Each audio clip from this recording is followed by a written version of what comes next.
The last glimmers of sunset painted the Montana sky as Vivian Morgan dismounted her horse in front of Clearwater's only general store, her shadow long and weary against the weathered boardwalk.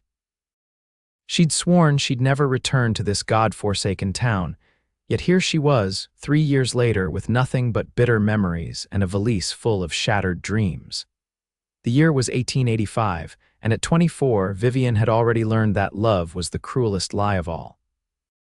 She'd learned it when Charles Henley had promised her the world, only to leave her standing alone at the train station in Denver with a ticket in her hand and tears streaming down her face. She'd confirmed it when the letter arrived 6 months later announcing his marriage to a banker's daughter back east. As she tied her horse to the hitching post, the familiar scent of pine and dust brought unwelcome memories flooding back. Clearwater hadn't changed, the same worn storefronts, the same saloon where raucous laughter spilled into the street, the same mountains standing sentinel in the distance. But Vivian had changed. Gone was the naive girl who believed in fairy tales and forever. In her place stood a woman hardened by disappointment, determined to make her own way without the foolish notion of love to distract her. "Miss Morgan, is that you?" Vivian turned to see Mrs. Holloway, the postmistress, standing in the doorway of the general store, wiping flour-covered hands on her apron. "Yes, madam," Vivian replied, forcing a smile that didn't reach her eyes. "I've come back to settle my father's affairs." Mrs. Holloway's face softened with sympathy. "I was sorry to hear about his passing. The consumption took him quickly in the end." Vivian nodded stiffly. She hadn't been close to her father since her mother died, but his letter requesting her return had arrived just as her position as a schoolteacher in Denver had ended. The timing seemed like fate, though Vivian no longer believed in such things. "The ranch is still standing," Mrs. Holloway continued. "Your father's foreman, Mr. Jenkins, has been keeping things running, but—" She hesitated. "But what?" Vivian asked sharply. "There's been trouble." "The drought this summer, and then those cattle rustlers from up north." Mrs. Holloway shook her head. "Your father was in debt, something fierce, when he passed." Vivian felt a familiar weight settle on her shoulders. She'd come to sell the ranch and use the money to start anew somewhere far from here, somewhere her heart didn't ache with each familiar sight. But if there was debt— "I should get going before dark," Vivian said, untying her horse. "It's a long ride out to the ranch." "You be careful, Mrs. Holloway called after her, "and stop by for tea soon. It's good to have you back, even under such circumstances." Vivian mounted her horse without responding. She wasn't back, not really. This was just a stop on her journey elsewhere, anywhere that wasn't haunted by memories of a girl who once believed in love. The 5-mile ride to her father's ranch stretched longer as twilight deepened into dusk. The silhouettes of ponderosa pines stood like sentinels against the darkening sky. By the time the ranch house came into view, night had fallen completely, and only a single lamp glowed in the window. As she approached, the front door swung open, and a tall figure stepped onto the porch, rifle in hand. "Who goes there?" a deep voice called out. "Vivian Morgan," she answered, drawing her horse to a stop. "This is my father's ranch." The man lowered his rifle and stepped forward into the moonlight. "Miss Morgan, we weren't expecting you until tomorrow." Vivian dismounted, studying the stranger. He wasn't Jenkins, her father's longtime foreman. This man was younger, maybe 30, with broad shoulders and a presence that seemed to fill the space around him. His face was partially shadowed by his hat, but she could make out a strong jaw dusted with stubble. "And you are?" she asked coolly. "Quinn Blackwood." He set the rifle aside and extended a hand. "I've been helping Jenkins since your father took ill." Vivian ignored his outstretched hand. "Where's Mr. Jenkins?" "In town. His sister's been ailing, so he rides in most evenings to check on her." Quinn withdrew his hand without comment. "He'll be mighty pleased to see you. We all figured you'd take the stage from Billings tomorrow." "I rode from Helena," Vivian replied, untying her valise from the saddle. "I'd appreciate it if you could see to my horse. I'd like to go inside." If Quinn was offended by her brusque manner, he didn't show it. He simply nodded and took the reins. "There's stew on the stove if you're hungry. Not much, but it's hot." Vivian climbed the familiar porch steps, each one creaking exactly as she remembered. Inside, the house smelled of tobacco and pine, just as it had when her mother was alive. She set her valise down and removed her gloves, looking around at the sparse furnishings. Nothing had changed, yet everything felt different. She moved to the kitchen and found a pot of stew simmering on the wood stove. Despite herself, her stomach growled. She hadn't eaten since morning, and the aroma of beef and vegetables was tempting. She ladled some into a bowl and sat at the worn table where she'd eaten countless meals as a child. The back door opened and Quinn entered, removing his hat as he stepped inside. In the lamplight, she got her first clear look at him, dark hair that curled slightly at the nape of his neck, eyes the color of a summer storm, and a face that seemed both kind and weathered by the elements. "Your horse is settled," he said, hanging his hat on a peg by the door. "Fine animal." "Thank you." Vivian kept her tone neutral. She'd learned that men often mistook common courtesy for invitation. Quinn washed his hands at the basin before joining her at the table with his own bowl of stew. "I'm sorry about your father," he said after a moment. "He was a good man." Vivian stirred her stew without looking up. "We weren't close. He talked about you often." This surprised her enough that she glanced up, meeting his gaze directly. "Did he?" Quinn nodded, breaking a piece of cornbread. "Said you were teaching school in Denver, that you had your mother's smarts and your grandmother's spirit." A slight smile touched his lips. "He also mentioned you were stubborn as a mule when you set your mind to something." Despite herself, Vivian felt a pang of something like regret. Her father had rarely expressed such sentiments to her directly. "How long have you worked here?" she asked, changing the subject. "About 8 months. I was passing through when your father hired me to help with the spring calving." Quinn's expression turned serious. "Miss Morgan, there are some things you should know about the ranch's situation." Mrs. Holloway mentioned debt, Vivian interrupted. "How bad is it?" Quinn hesitated. "Bad enough. The drought hit everyone hard this year, but your father was already struggling after losing that herd to rustlers last fall." He pushed his bowl aside. "There's also the matter of Wesley Thornton, the banker's son." Vivian remembered him vaguely, a thin, ambitious man who'd taken over his father's business several years ago. "The same. He holds most of your father's notes, and he's been eager to foreclose. Claims he has a buyer interested in the water rights to the north pasture."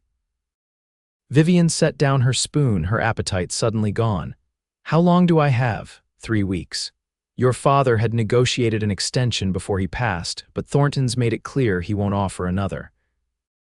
3 weeks to settle her father's affairs and salvage what she could from the ruins of his ranch. It wasn't what she'd hoped for, but Vivian had long since learned that hopes rarely aligned with reality. "I see." She stood and carried her bowl to the basin. "I'll ride into town tomorrow and speak with Mr. Thornton myself." Quinn watched her, his expression unreadable. "Jenkins and I have been working on a plan," he said finally, "if you're willing to hear it." Vivian turned to face him, arms crossed. "What sort of plan?" "We've got 30 head of prime cattle hidden in the high meadow that the rustlers missed. If we can drive them to Billings, we could fetch enough to pay the most pressing debts and buy some time. A cattle drive, with just the 3 of us." Vivian shook her head. "That's madness." 4 actually. Billy Larson's been helping 2 young boy from town whose father worked for yours years back." Quinn leaned forward, his eyes intense. "It's a risk, I know, but it might be your only chance to keep the ranch." "I don't intend to keep the ranch, Mr. Blackwood. I came to sell it." Something flickered across his face, disappointment, perhaps, but he quickly masked it. "That's your right, of course, but you might find buyers scarce with Thornton spreading word about the ranch's troubles." Vivian felt suddenly weary. The long journey, the memories, the unexpected complications, it was all too much for one day.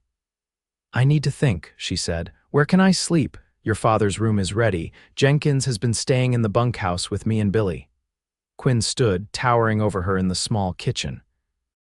"We'll talk more tomorrow, if you'd like." Vivian nodded curtly and retrieved her valise. As she climbed the familiar stairs to her father's bedroom, she could feel Quinn Blackwood's eyes following her. There was something about him that unsettled her, not in a threatening way, but in a manner that made her feel seen in a way she hadn't been in years. She closed the bedroom door firmly behind her, as if to shut out not just Quinn, but the tumult of emotions his presence had stirred.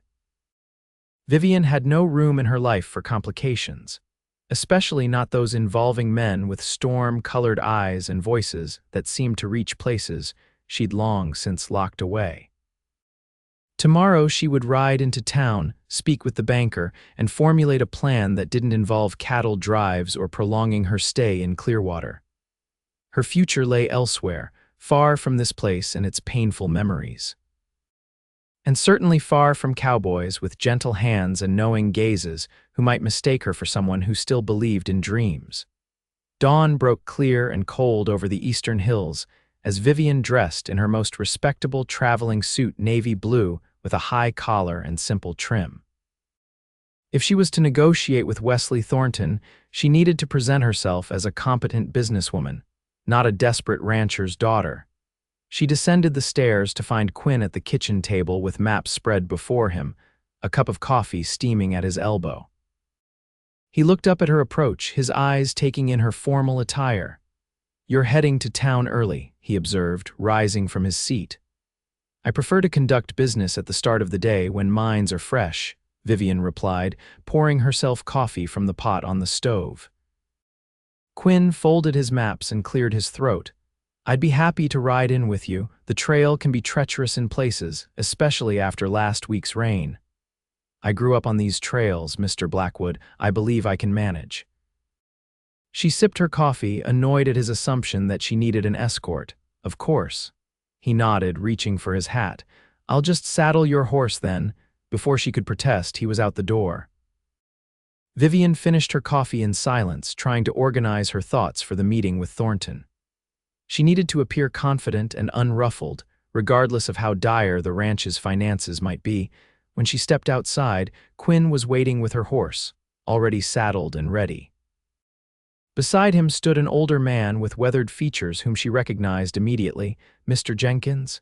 Vivian's formality softened slightly at the sight of her father's trusted foreman. "Miss Vivian." Jenkins removed his hat, a smile crinkling the corners of his eyes. "It's good to see you, despite the circumstances." She approached and allowed him to take her hand briefly. "Thank you for keeping things running. I understand it hasn't been easy." Jenkins exchanged a glance with Quinn. "We've done our best, but your father's illness took a toll on more than just him." "So I've heard," Vivian said, mounting her horse with practiced ease. "I'm going to speak with Mr. Thornton today about our options." "Thornton's a vulture," Jenkins said bluntly. "Been circling this property for years. Your father refused to sell the water rights and Thornton never forgave him for it." "All the more reason to approach this carefully," Vivian replied. She gathered the reins and nodded to both men. "I'll return by midday." As she rode away, she could feel their eyes on her back. Jenkins with his fatherly concern and Quinn with that unsettling intensity she couldn't quite define. It bothered her that he seemed to see through her composed exterior to the uncertainty beneath. The ride to town allowed Vivian to clear her head. The morning was beautiful, with dew still clinging to the sagebrush and meadowlarks calling from fence posts along the trail. Despite everything, a part of her remembered why she had once loved this land. Clearwater was stirring to life when she arrived, shopkeepers sweeping boardwalks and freight wagons rumbling down the main street. She tied her horse outside the bank, a two-story brick building that stood as the most imposing structure in town. Inside, a young clerk informed her that Mr. Thornton wouldn't arrive for another hour. Rather than wait, Vivian decided to visit the land office to review her father's property records. Knowledge was power, and she intended to arm herself thoroughly before confronting Thornton. At the land office, she was greeted by Mr. Peterson, a bespectacled man who had served as county recorder for as long as she could remember. "Miss Morgan," he exclaimed, clearly surprised. "I heard you were back. My condolences about your father." "Thank you," Vivian said. "I'd like to see the property records for the Morgan Ranch, please." Peterson hesitated. "There's been some activity on those records recently. Mr. Thornton has filed notice of his intent to foreclose." "I'm aware. That's why I need to see the complete records deed, water rights, easements, everything." Peterson nodded and disappeared into a back room, returning with a thick folder. "Your father's original homestead claim was one of the first in the county," he said as Vivian began reviewing the documents. "Good land, with those year-round springs on the north section." Vivian's eyes narrowed as she read. "This says the water rights are separately deeded." "Yes, that was your grandfather's doing. Smart man. The water on that property is worth more than the land itself in dry years." As Vivian continued through the papers, she discovered something unexpected. Her father had recently filed paperwork to place the water rights in her name, separate from the ranch property. "When was this transfer completed?" she asked, showing Peterson the document. He adjusted his spectacles. "Just 3 weeks before his passing. He came in personally to sign the papers, though he was already quite ill." Peterson looked at her over his glasses. "Did he not tell you?" "No," Vivian said softly. "He didn't. This changed everything." If she owned the water rights separately from the land, Thornton couldn't acquire them through foreclosure on the ranch. It was a protection her father had put in place for her. As she continued reading, the bell above the door jingled and Wesley Thornton himself entered. He was older than Vivian remembered, his once boyish features now sharp and calculating beneath an expensive hat. "Miss Morgan," he said, removing his hat with exaggerated courtesy. "I was told you were asking about me at the bank." Vivian rose to her full height, clutching the water rights document. "Mr. Thornton, I was planning to call on you after reviewing my father's records." Thornton's eyes flicked to the papers in her hand, his smile tightening. "I see you've discovered your father's little maneuver." "Quite clever of him, though ultimately futile." "How so?" Vivian kept her voice level, though her heart had begun to race. "The ranch is still deeply in debt. Without it, those water rights are worthless to you. You can't access them without crossing ranch property." He smiled thinly. "I'm prepared to offer you a fair price for them once the foreclosure is complete." "And what would you consider fair?" Vivian asked, though she had no intention of selling. $500. He stated the figure as if it were generous. Vivian nearly laughed. Based on the documents she just reviewed, the water rights were worth at least 5 times that amount. "That's hardly fair, Mr. Thornton. It's more than you'll get otherwise." His tone hardened. "You have 3 weeks, Miss Morgan. Then the ranch goes to auction, and you'll find yourself owning water rights you can't reach and can't sell except to me on my terms." Vivian gathered the papers, her mind racing. "Thank you for clarifying the situation, Mr. Thornton. I'll be in touch." As she brushed past him to leave, he caught her arm. "Your father was a stubborn fool, Miss Morgan. I hope you're more reasonable." Vivian pulled free of his grasp, her eyes flashing. "My father was many things, Mr. Thornton, but a fool wasn't one of them. Good day." Outside, she took a deep breath of the clear mountain air, trying to steady herself. The situation was more complex than she'd anticipated, but also potentially more hopeful. If she could save the ranch from foreclosure, the water rights would give her a powerful bargaining position for selling the entire property on her terms. She was so deep in thought that she almost collided with Quinn as she rounded the corner toward the general store. "Whoa there," he said, steadying her with a gentle hand on her elbow. "You look like you've seen a ghost." Vivian stepped back, disconcerted by both his sudden appearance and her body's instinctive response to his touch. "Mr. Blackwood, what are you doing in town?" "Jenkins needed supplies, and I thought I'd check if the telegram I've been waiting for had arrived." His eyes searched her face. "Did your meeting with Thornton not go well?" "I haven't formally met with him yet." She hesitated, then made a decision. She needed allies, and Quinn clearly knew the ranch's operations better than she did at this point. "But I've discovered something interesting. My father transferred the water rights to me separately before he died." Quinn's expression shifted from concern to cautious optimism. "That changes things." "It might if we can prevent the foreclosure." Vivian glanced around the busy street. "I'd rather not discuss this here." "The cafe across the street is quiet this time of morning," Quinn suggested, "and I haven't had breakfast yet." Vivian nodded, and they crossed to a small establishment where the scent of fresh bread and coffee filled the air. Once seated in a corner booth, Vivian explained what she'd learned at the land office and her confrontation with Thornton. Quinn listened intently, his fingers drumming thoughtfully on the tabletop. "Your father was protecting what mattered most," he said when she finished. "Those springs are the lifeblood of 3 ranches downstream. Thornton wants to dam them and sell the water at rates the small ranchers can't afford. So his interest isn't just in our land," Vivian mused. "It never was. It's about control." Quinn leaned forward, his voice low and urgent. "Miss Morgan, Vivian, the cattle drive I mentioned is more viable than you might think. I've already arranged for buyers in Billings. 30 head of prime beef cattle could bring enough to cover the most pressing debts. And what about the rest? With the immediate threat of foreclosure gone, you'd have time to find a buyer for the ranch who would pay what it's truly worth, especially with those water rights included." Vivian studied him, trying to understand his motivation. "Why do you care so much about this, Mr. Blackwood?" "You've only worked for my father for 8 months. Something flickered across Quinn's face, a shadow of some deeper emotion before he answered. "Your father gave me a chance when others wouldn't. I owe him." He paused. "And I believe in paying debts." There was more to the story, Vivian was certain, but she didn't press. Instead, she considered his proposal with the pragmatism that had become her hallmark since Charles's betrayal. "A cattle drive would be dangerous," she said finally. "And there's no guarantee we'd make it to Billings in time or that the price would be what you expect." "There are no guarantees in this life," Quinn replied, a wry smile touching his lips. "But sometimes the risk is worth taking." Vivian thought of the alternatives, accepting Thornton's insulting offer, watching her father's legacy auctioned off, leaving Clearwater with nothing but bitter memories and regrets. Perhaps Quinn was right. Perhaps this was a risk worth taking.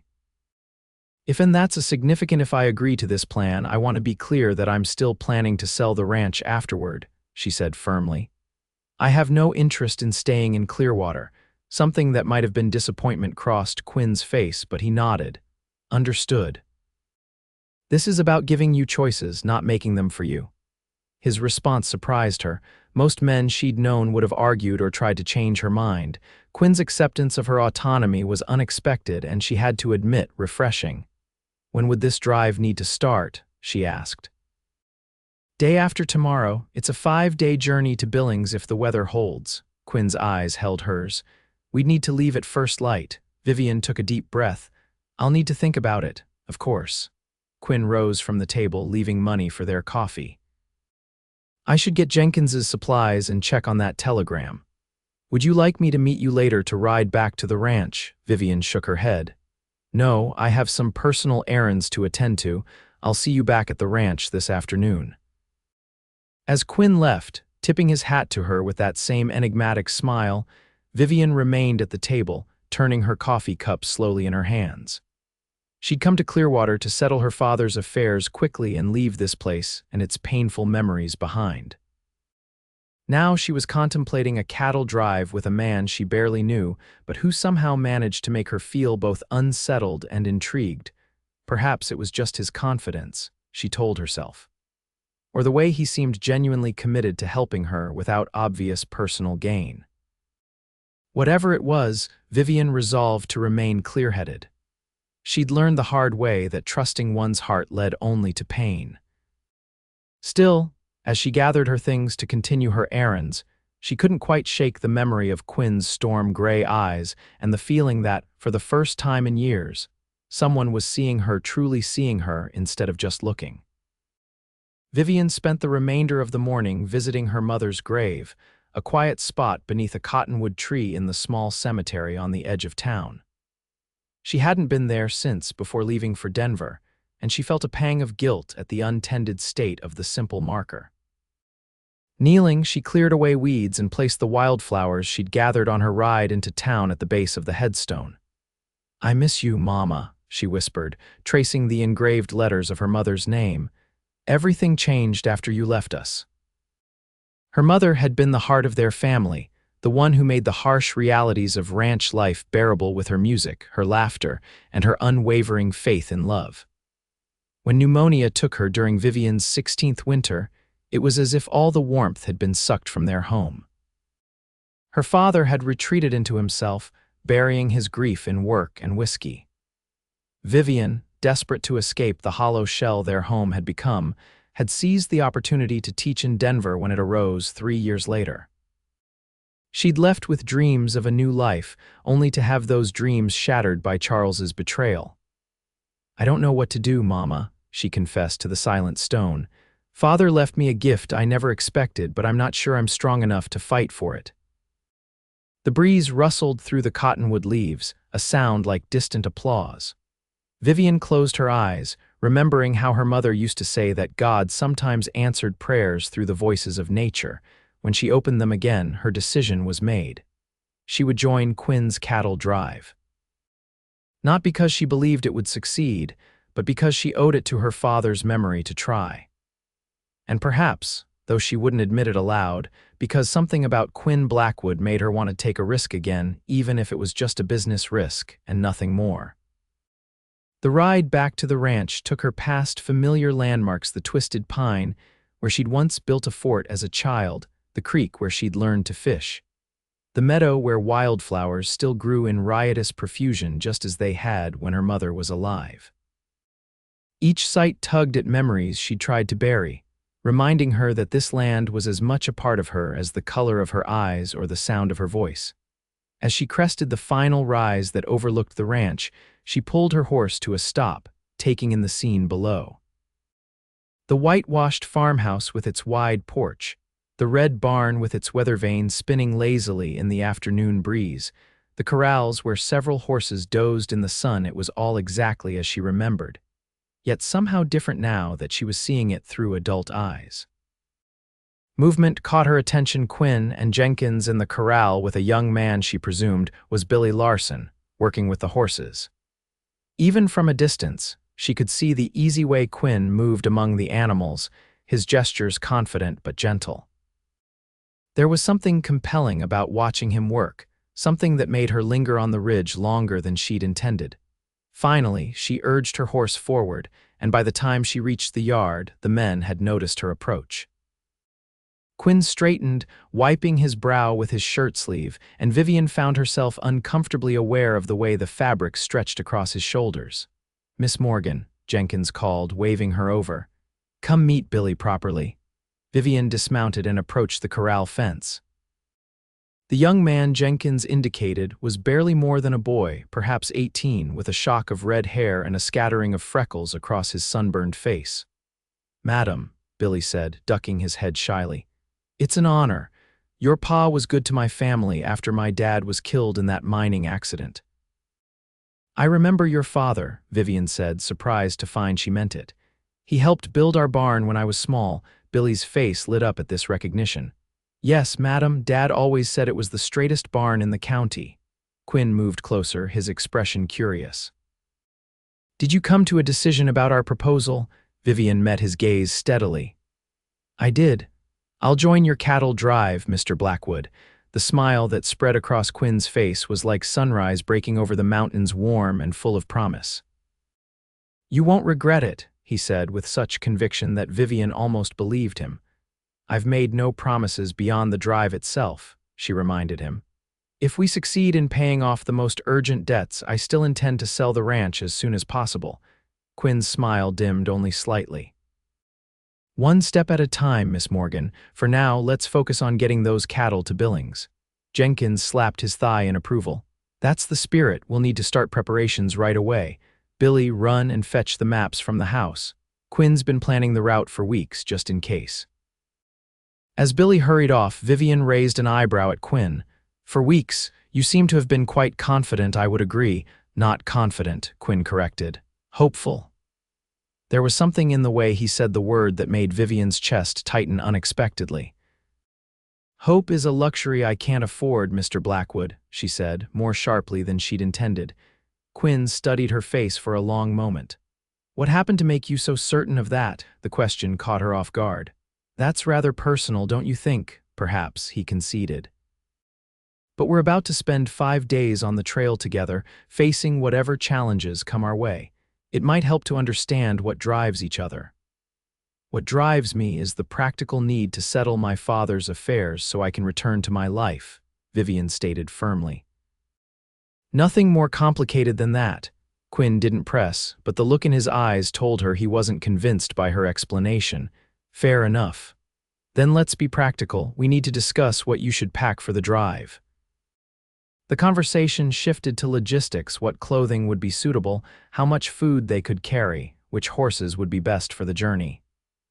As they talked, Vivian gradually relaxed.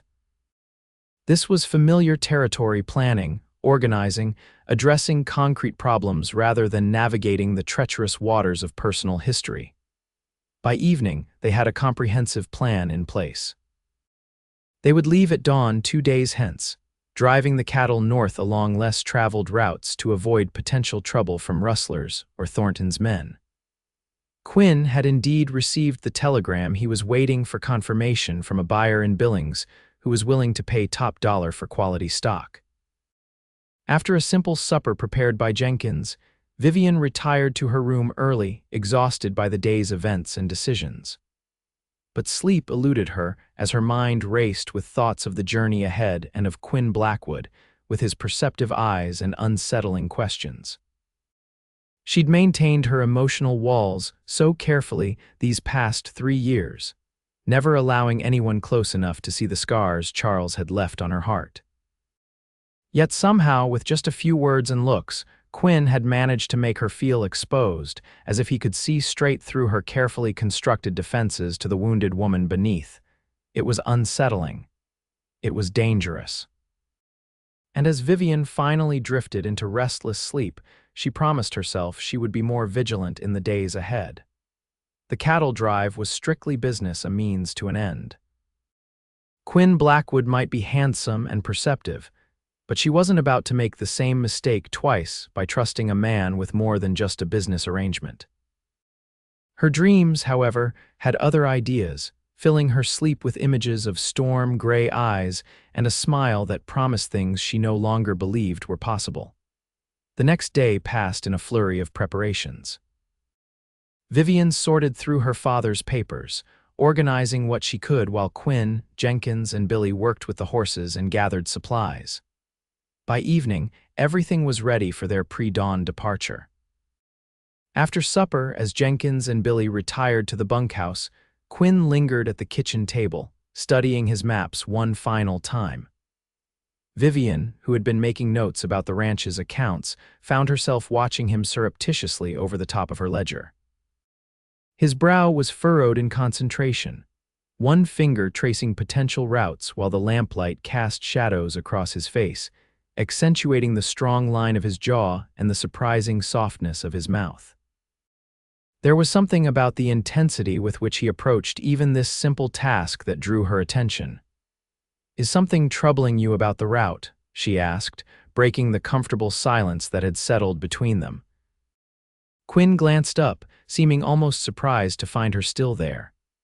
"Just considering alternatives in case of bad weather. The forecast looks clear, but mountain storms can blow in without warning this time of year." Vivian set aside her ledger and moved to join him at the table, looking down at the map. "My father always said Cedar Pass was the safest crossing, even in poor weather." "That's our primary route," Quinn confirmed, pointing to a trail marked in red, "but it adds half a day's travel. If time becomes critical, we might need to risk Stanton Ridge instead." Vivian leaned closer to see where he was indicating, suddenly aware of his proximity, the clean scent of soap and leather, the warmth radiating from his body in the cool evening air. She straightened quickly, disconcerted by her reaction. "I trust your judgment on the route," she said, returning to her chair. "You clearly know this country well." Quinn folded the map slowly. "I've traveled through most of the territory over the years, never stayed in one place too long until—" "He trailed off until my father hired you," Vivian finished for him. "Why is that? Why did you stay?" Quinn was silent for a moment, his fingers absently tracing the edge of the map. "Your father reminded me of my own," he said finally. "Tough but fair. The kind of man whose good opinion means something." He looked up, meeting her eyes directly. "When he took ill, I couldn't just ride away." "You mentioned that you owed him," Vivian said softly. "What did you mean by that?" Quinn's expression shuddered slightly. "That's a longer story than we have time for tonight. We should both get some rest before tomorrow." He stood, gathering his maps, and Vivian sensed the moment for confidences had passed. Yet his reticence only intensified her curiosity about this man who had clearly earned her father's trust during his final months. "Mr. Blackwood," she said as he reached the door. "Quinn." He turned, one eyebrow raised at her use of his first name. "Thank you," she said simply, "for doing this. For helping me when you have no obligation to do so." Something warm flickered in his eyes. "Sometimes obligation isn't what drives a person, Miss Morgan." "Vivian," she corrected, surprising herself. A slow smile spread across his face. "Vivian," he repeated, as if testing the feel of her name on his tongue. "Sleep well. Tomorrow will be a long day." After he left, Vivian remained at the table, staring at the place where he had sat, trying to understand the strange mix of wariness and anticipation that had taken root inside her. She had come to Clearwater determined to remain detached, to handle her father's affairs with businesslike efficiency and leave without forming new attachments. Yet in just 2 days, Quinn Blackwood had somehow managed to complicate that simple plan. It wasn't attraction, she told herself firmly. It was merely the unexpected discovery of a capable ally when she had anticipated handling everything alone. Still, as she finally retired to her room, she couldn't quite shake the memory of his smile when she'd offered her first name as if she had given him something precious rather than just a common courtesy. Morning arrived with a sky still dark, but softening at the edges with the promise of dawn. Vivian dressed quickly in the practical attire. She'd prepared sturdy trousers beneath a split riding skirt, a cotton shirt, and a leather vest that had once belonged to her mother. She braided her hair tightly and tucked it under a wide-brimmed hat, then grabbed her saddlebags and headed downstairs. The kitchen was already bustling. Jenkins was packing the last of the food supplies while Billy stoked the stove for a quick breakfast. Quinn stood by the door, checking his rifle, his profile outlined against the first gray light filtering through the window. "Morning," he said without looking up, as if he'd sensed her presence on the stairs. "Coffee's hot." Vivian poured herself a cup, wondering how he'd known it was her and not one of the others. "Is everything ready?" Quinn nodded, setting aside his rifle. "Billy rode out before first light to bring the cattle down from the high meadow. He'll meet us at Wilson Creek in about 2 hours." They ate quickly biscuits, bacon, and coffee before heading out to the barn where their horses waited, already saddled. Jenkins had prepared a pack horse with additional supplies, and Quinn checked the load distribution one final time before they mounted up. As they rode away from the ranch house, Vivian couldn't help glancing back. In the pearl gray light of early morning, the place looked peaceful, almost timeless. She wondered unexpectedly if this might be the last time she saw it, if their plan would fail and the property would be lost despite their efforts. "Having second thoughts?" Quinn asked, bringing his horse alongside hers. "No," Vivian replied, turning forward again. "Just saying goodbye, I suppose." Quinn studied her face for a moment. "It's a good piece of land. Your father built something worth fighting for." "It's just land," Vivian said, but the words felt hollow even to her own ears. They rode in silence as the sun crested the eastern hills, painting the landscape in gold and amber. Despite the circumstances, Vivian found herself appreciating the beauty around her, the way the light caught on dewdrops clinging to sagebrush, the call of meadowlarks greeting the day, the vast open sky that seemed to promise endless possibilities. By the time they reached Wilson Creek, Billy had the cattle gathered in a natural clearing beside the water. 30 head of prime beef cattle, their coats glossy in the morning sun, grazed peacefully while Billy's dog kept them loosely contained. "Fine-looking animals," Jenkins said appreciatively as they approached. "Morgan's stock always was the best in the county." Quinn dismounted to confer with Billy, discussing the temperament of individual animals and how best to move them. Vivian was impressed by his attention to detail.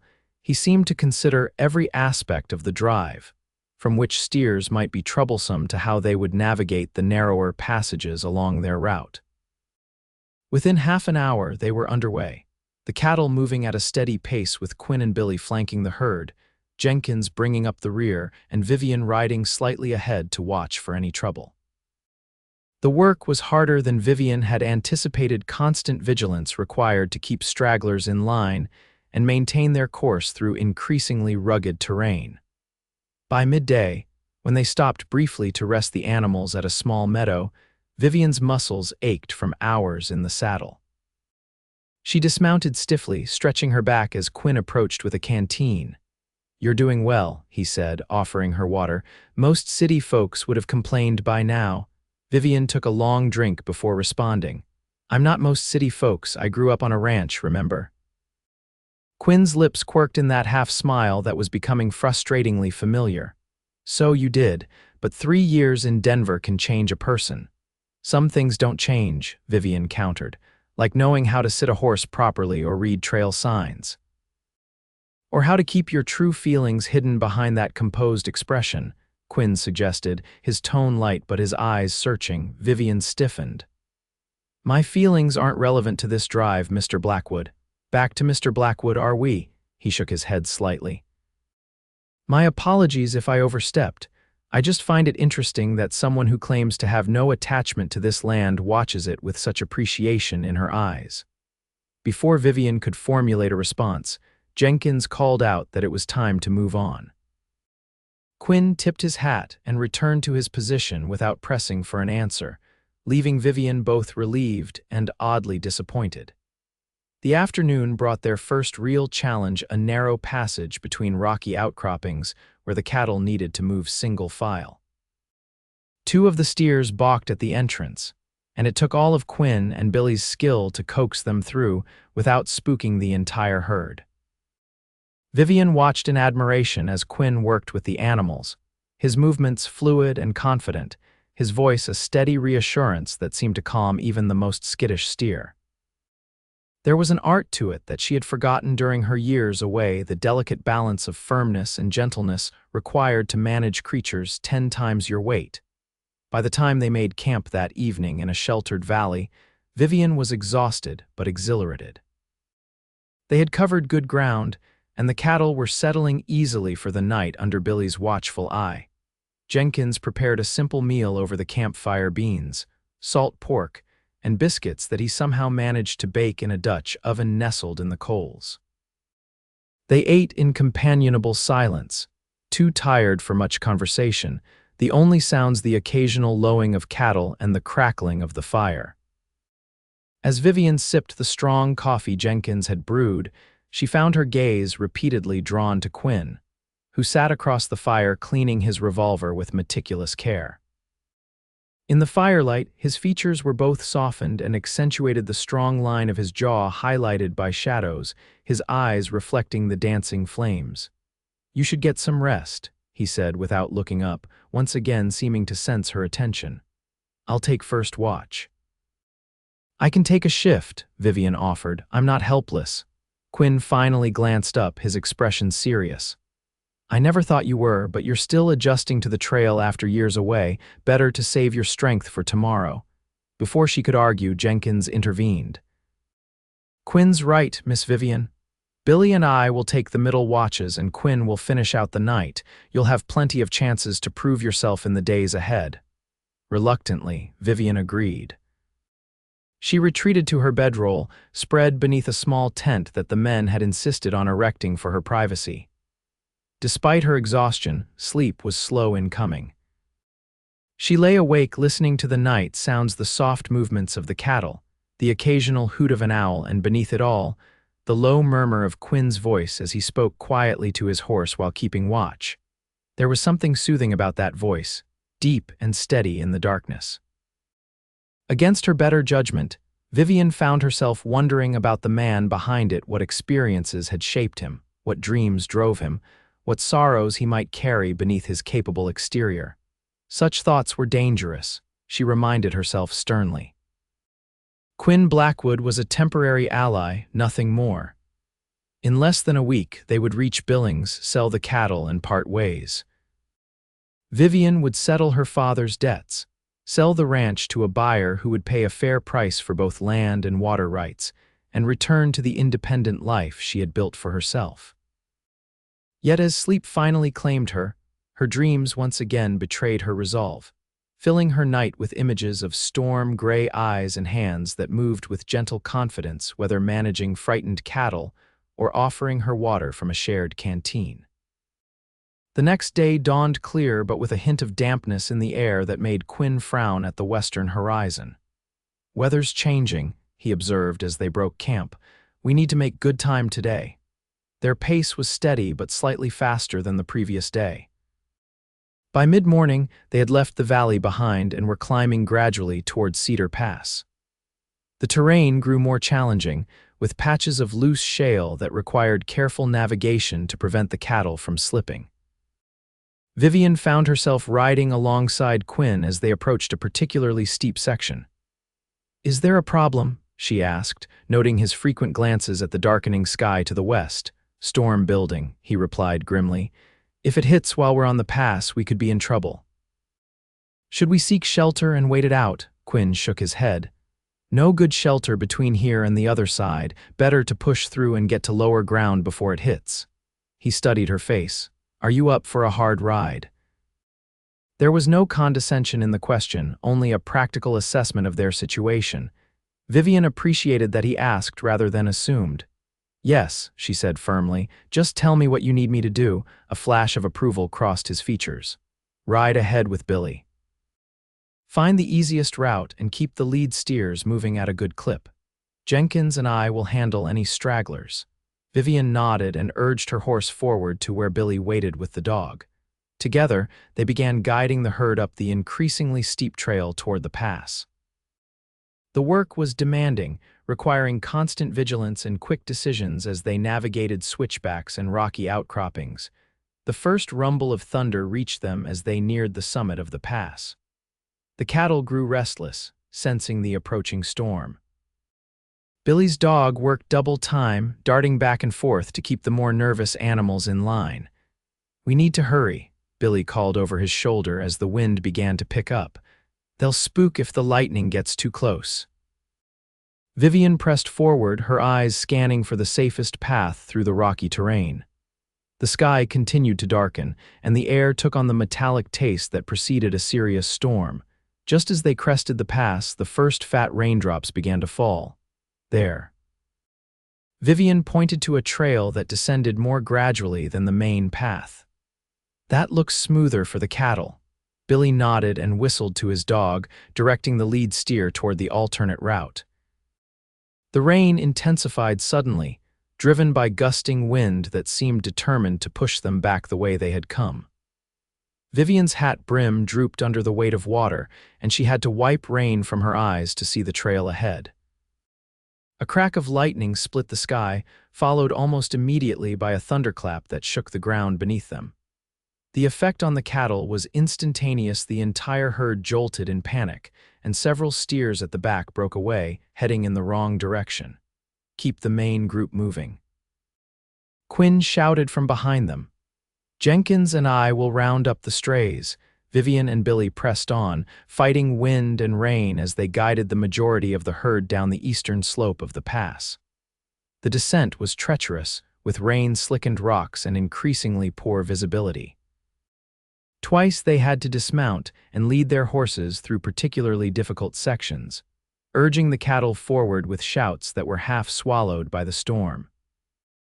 By the time they reached the relative shelter of a pine grove at the base of the pass, both Vivian and Billy were soaked to the skin and shivering in the wind.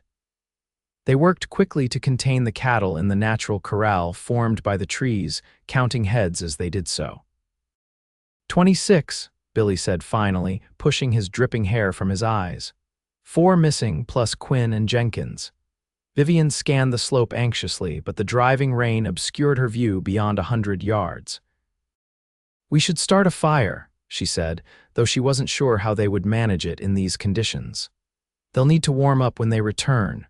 Billy nodded and began gathering what dry wood he could find beneath the densest parts of the pine canopy. Vivian helped, all the while straining to hear any sound above the storm that might indicate Quinn and Jenkins's return. Nearly an hour passed before shapes materialized through the curtain of rain, 2 riders driving 3 steers before them. As they drew closer, Vivian could see that one of the men was slumped forward in his saddle. "Jenkins is hurt," she called to Billy, already running toward them despite the rain. Quinn reached her first, his face grim beneath his sodden hat. His horse slipped on the shale, took a bad fall. Vivian helped Quinn ease Jenkins from his saddle. The older man was conscious but clearly in pain, his right arm hanging at an unnatural angle and a gash on his forehead bleeding freely. "Let's get him under the trees," Vivian said, supporting Jenkins on his uninjured side while Quinn took most of his weight. They settled Jenkins against a pine trunk where Billy had managed to start a small fire using the driest wood and liberal amounts of tinder from his saddlebags. In the flickering light, Vivian examined Jenkins's injuries with careful hands. "Broken arm," she confirmed, "and he may have cracked some ribs in the fall. The head wound doesn't look too deep, thankfully." Quinn knelt beside them, his expression concerned. "Can you set the arm?" Vivian nodded. "My mother taught me basic doctoring. I'll need splints and something to bind it with." While Quinn gathered straight branches for splints, Vivian used her canteen to clean the head wound and bound it with a strip torn from her relatively clean undershirt. Jenkins grimaced but remained stoic as she worked. "What about the fourth steer?" Billy asked when Quinn returned with suitable splints. "Lost him over a cliff," Quinn replied tersely. "Nothing we could do. Setting Jenkins's arm was a difficult process that left all of them drained." The old foreman finally accepted a swig of whiskey from Quinn's flask and drifted into an uneasy sleep beside the fire, wrapped in every dry blanket they could find. "He can't continue with us," Vivian said quietly to Quinn as they huddled near the fire, attempting to dry their own sodden clothing. "Not with those injuries." Quinn nodded, his face shadowed with fatigue and worry. "There's a rancher about 5 miles east of here, Sam Wilson. Good man. He could give Jenkins shelter and send word to the doctor in Clearwater. Can Billy handle the cattle alone while we take Jenkins there?"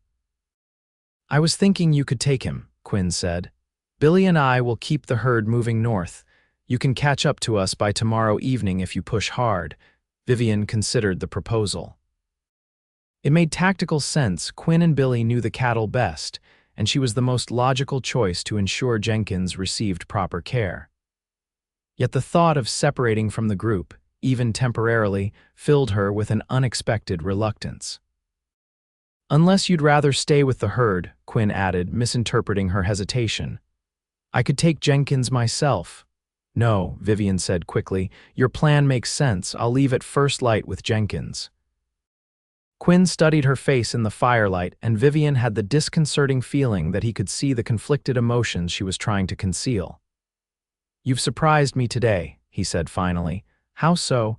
"Your composure during the storm, your skill with Jenkins's injuries." He paused. "Most women I know would have been overcome by such circumstances." "I'm not most women," Vivian replied, echoing their earlier conversation with a slight smile despite her exhaustion. Quinn's answering smile was warm enough to chase away some of the chill from her wet clothes. "No," he agreed softly, "you certainly aren't."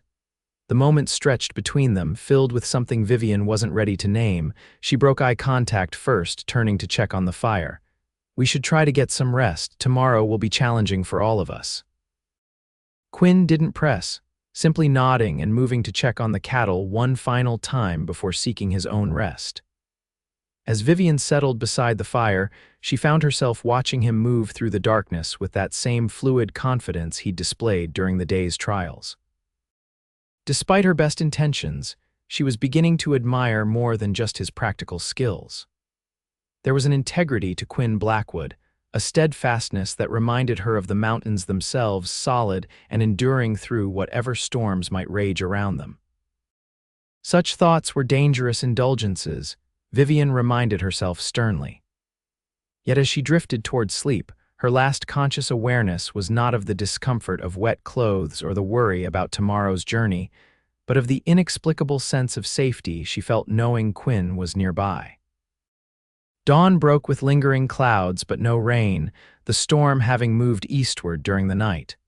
Vivian woke stiff and cold but determined to get Jenkins to safety as quickly as possible. The old foreman was feverish but insistent he could ride if properly supported. "I've fashioned a sort of sling for his arm," Quinn explained as he helped Jenkins onto his horse. "It won't be comfortable, but it should keep the bones stable until you reach Wilson's ranch."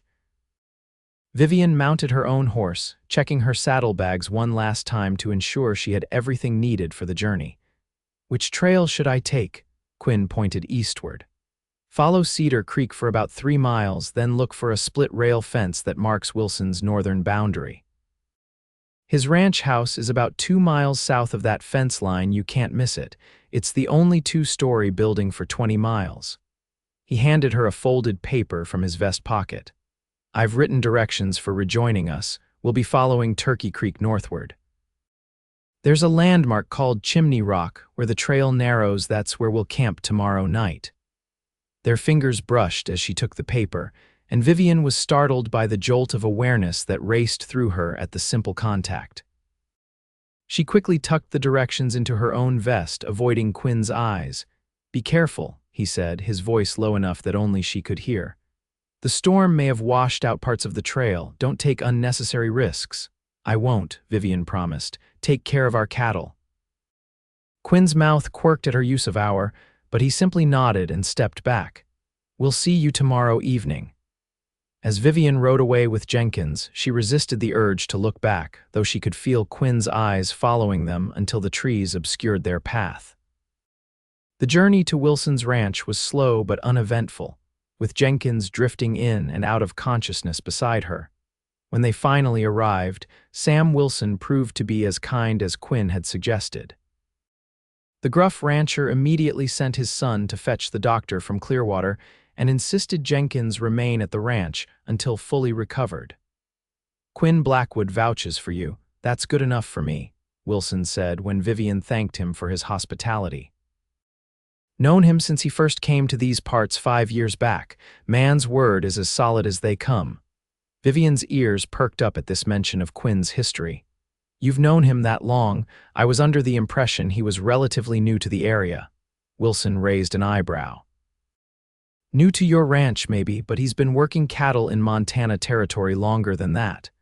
The rancher seemed about to say more, then thought better of it. "Not my story to tell, though. You should ask him yourself if you're curious."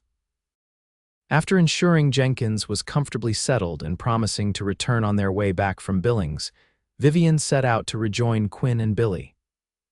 The trail was indeed washed out in places, requiring careful navigation and several detours that added hours to her journey. By the time she spotted Chimney Rock, an unusual formation that indeed resembled a stone chimney thrusting up from the surrounding landscape, twilight was falling. She was tired, sore, and increasingly concerned about finding the camp in the growing darkness. Relief flooded through her when she spotted the glow of a campfire in a sheltered hollow near the landmark. As she approached, a figure rose from beside the fire, Quinn, rifle in hand, until he recognized her, his face relaxing into a welcoming smile that made something warm unfurl in Vivian's chest. "Beginning to worry," he said as she dismounted stiffly. "How's Jenkins?" "Settled at Wilson's ranch with a fever, but the doctor should have reached him by now."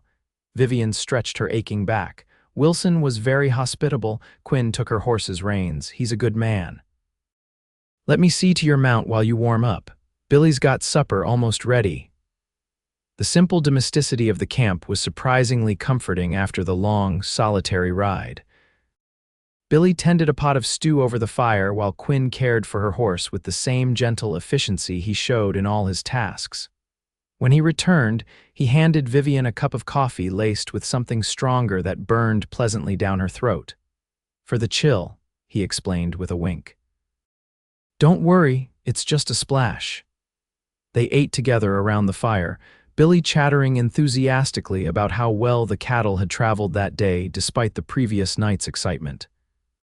Vivian was content to listen, too tired for much conversation herself, but acutely aware of Quinn's presence beside her, the solid warmth of his shoulder occasionally brushing hers, the rumble of his laugh at Billy's animated storytelling. After they'd eaten, Billy volunteered for first watch and wandered off to check the cattle, leaving Vivian and Quinn alone by the fire. The silence between them was comfortable at first, but Vivian found herself increasingly curious about the man beside her, especially after Wilson's cryptic comments. "Sam Wilson mentioned he's known you for 5 years," she said finally. "Yet you told me you've never stayed in one place long until my father hired you." Quinn poked at the fire with a stick, his expression unreadable in the dancing light. "Both statements are true. I've worked all over Montana territory, but never for more than a season or two at any one ranch." "Why is that?" Vivian pressed gently. "Most cowboys eventually settle somewhere." Quinn was quiet for so long that Vivian thought he might not answer. When he finally spoke, his voice was low, almost a rumble beneath the crackling of the fire. "I was engaged once, back in Texas. Rebecca was her name. Her father owned the ranch where I worked." He paused, staring into the flames. "There was a dispute over water rights, not unlike your situation with Thornton. Only in our case, the other party didn't bother with legal means. They sent men in the night." Vivian's breath caught. "What happened?" "Rebecca's father was killed. The ranch house was burned." Quinn's jaw tightened. "Rebecca was inside." "Oh, Quinn," Vivian whispered, instinctively reaching out to touch his arm. "I'm so sorry." He looked down at her hand on his sleeve, then covered it briefly with his own before withdrawing. "It was a long time ago, but afterward I couldn't seem to stay in one place. Always felt that settling down meant making yourself a target." "What changed with my father's ranch?" Vivian asked softly. Quinn's eyes met hers across the firelight, something vulnerable visible in their depths. "Your father was dying. He talked about you constantly, how proud he was of your independence, how much he regretted the distance between you.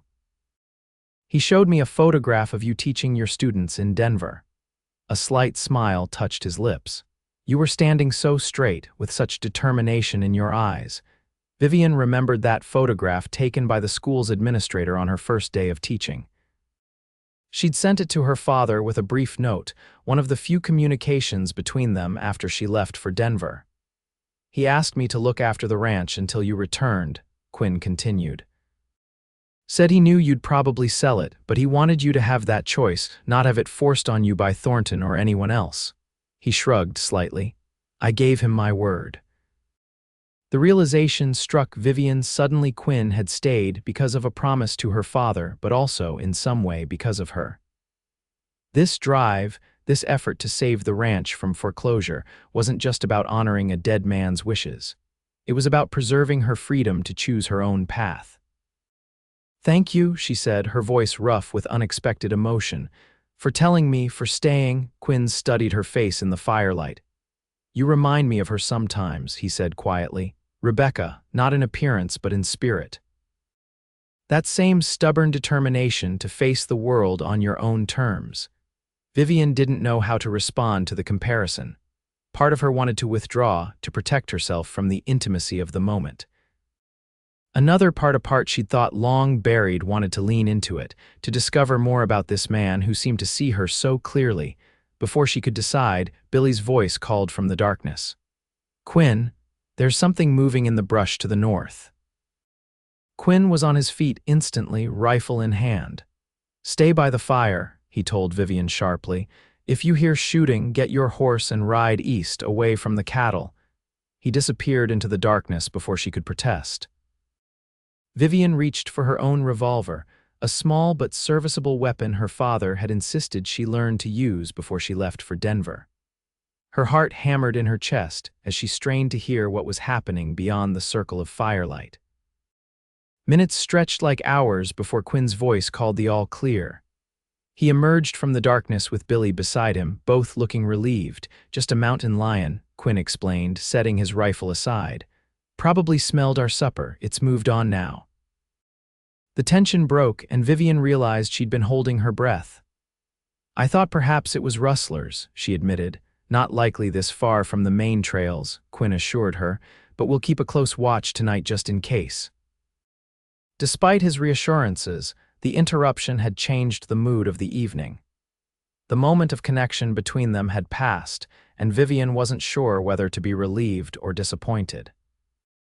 They arranged the watch schedule, Quinn first, then Billy, with Vivian taking the pre-dawn shift despite Quinn's initial reluctance. "I'm part of this drive," she insisted. "I'll take my fair share of the duties." Quinn finally agreed, though his protective instincts were clearly at odds with his respect for her independence. As Vivian settled into her bedroll, she found herself dwelling on the story he'd shared, the tragedy that had shaped his wandering ways, the promise to her father that had finally anchored him. It explained so much about him: his vigilance, his competence, his reluctance to form attachments. Yet he had formed one of sorts with her father, and perhaps, though neither of them had intended it with her as well, the thought should have alarmed her. Instead, as sleep claimed her, Vivian found herself wondering if perhaps they were more alike than different, two people shaped by loss, wary of connection yet somehow drawn to it despite themselves. When Billy woke her for her watch shortly before dawn, Vivian rose quietly, wrapping her father's old coat around her against the pre-dawn chill. The camp was peaceful, the cattle dark shapes against the paler grass, Quinn's steady breathing nearby evidence of his exhaustion after his own watch. She settled on a fallen log at the edge of camp, rifle across her knees, and watched as the eastern sky gradually lightened. There was something profoundly moving about witnessing the birth of a new day in this vast landscape, the way darkness retreated inch by inch, revealing the contours of mountains and meadows as if they were being created anew before her eyes. As the first golden rays of sunlight touched Chimney Rock, turning its weathered stone to burnished bronze, Vivian was struck by an unexpected thought. She had missed this. Not just the dramatic beauty of Montana's wilderness, but the rhythm of ranch life, the challenges and satisfactions that came from working in partnership with the land rather than merely existing upon it. The realization was unsettling.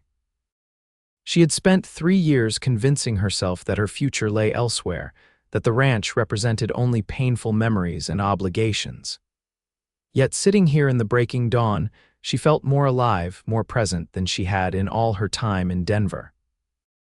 Movement nearby alerted her to Quinn's awakening. He rose silently, stretching his tall frame before making his way to where she sat. "All quiet?" he asked, his voice still rough with sleep. Vivian nodded. "Peaceful. The sunrise was spectacular." Quinn settled beside her on the log, close enough that she could feel the warmth of him against the morning chill. "Always is out here. One of the things I missed most when I tried city living for a spell." "You lived in a city?" Vivian couldn't quite imagine it. "Denver, as it happens." "For about 6 months after I left Texas." His mouth quirked. "Didn't suit me. Too many people, too many walls." "Yet you encouraged me to return to Denver after selling the ranch," Vivian observed. Quinn glanced at her, his eyes reflecting the golden morning light. "Because I thought that's what you wanted." "Is it?" The directness of the question caught Vivian off guard. Was Denver what she wanted? She had built a life there, certainly teaching position, boarding house room, a few acquaintances she might generously call friends, but was it where she belonged? "I don't know anymore," she admitted, surprising herself with her honesty. "A week ago I would have said yes without hesitation. Now," she gestured to the landscape awakening around them. "This place gets under your skin, doesn't it? Like sand in your boots," Quinn agreed with a small smile. "Irritating at first, then just part of the journey." Vivian laughed softly at the apt comparison. "My mother used to say something similar. She came from back east, originally Philadelphia, I think. She told me once that she'd planned to stay in Montana for 1 year at most. She ended up never leaving." "Smart woman," Quinn said. "What else did she teach you besides basic doctoring?" The question opened a floodgate of memories, her mother teaching her to identify wildflowers and medicinal herbs, to read weather patterns in the sky, to find joy in simple pleasures like fresh bread or a well-told story. As they talked, the camp came fully alive around them. Billy started breakfast while Quinn and Vivian discussed the day's route. The easy partnership that had developed between them over the past days felt both natural and slightly miraculous to Vivian, who had grown accustomed to handling life's challenges alone. The day's journey was less eventful than the previous ones, the cattle moving at a steady pace through increasingly gentle terrain as they descended toward the Yellowstone River Valley. By late afternoon, they could see the river itself, a silver ribbon winding through the landscape ahead. "We'll cross at first light tomorrow," Quinn decided as they made camp on a bluff overlooking the valley.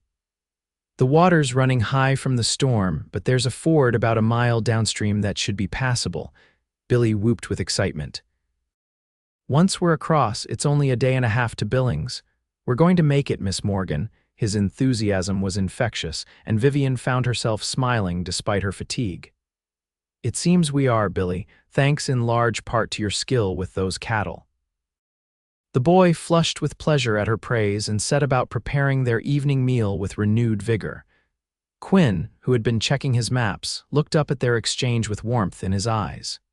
"He's right," he said quietly when Billy had moved away to tend the fire. "Barring disaster at the river crossing, we should reach Billings by noon the day after tomorrow. My buyer will be waiting." "And then?" Vivian asked, suddenly uncertain about what would follow their arrival. Quinn studied her face. "Then you'll have enough money to pay Thornton's most pressing notes. After that." He shrugged slightly. "That depends on you."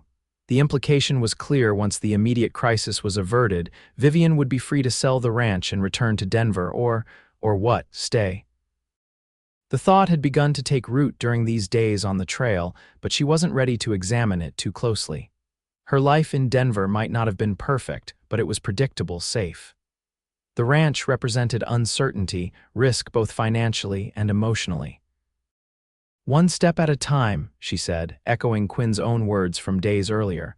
"First, we get these cattle to Billings."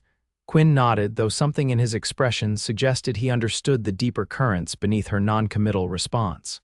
"First things first," he agreed. That night, as they took their shifts watching over the herd, a sense of anticipation hung in the air. They were so close to their goal, yet the river crossing still loomed as the final significant obstacle. Vivian found herself unable to sleep soundly, waking at every small sound, her mind racing with thoughts of what awaited them in Billings and beyond. Dawn found them already breaking camp, eager to tackle the river crossing in the best light. The cattle seemed to sense their handler's urgency, moving with unusual cooperation as Quinn and Billy guided them toward the ford. Vivian rode ahead to scout the crossing, her breath catching as she saw the river up close for the first time. The normally placid Yellowstone was running swift and high, its waters brown with silt from the recent storm. The ford Quinn had mentioned was visible as a slightly broader, shallower section, but it was still a formidable barrier. "It's higher than I'd like," Quinn admitted when he joined her at the riverbank, "but we don't have time to wait for it to drop. Thornton's deadline is too close." Vivian studied the rushing water, calculating risks and alternatives. "What if we build a temporary fence on the far side to guide them up the bank? The exit looks steep and slippery." Quinn considered her suggestion, then nodded. "Good thinking. Billy and I can cross first with some fence posts and rope. It won't take long to rig something." The preparation took most of the morning. Quinn and Billy crossing the swift waters on horseback, then constructing a makeshift chute on the far bank to guide the cattle safely up the slippery slope. By midday, they were ready to attempt the crossing with the herd. "You'll lead them in," Quinn instructed Vivian. "They know your horse now. Billy and I will keep them moving from the sides and rear.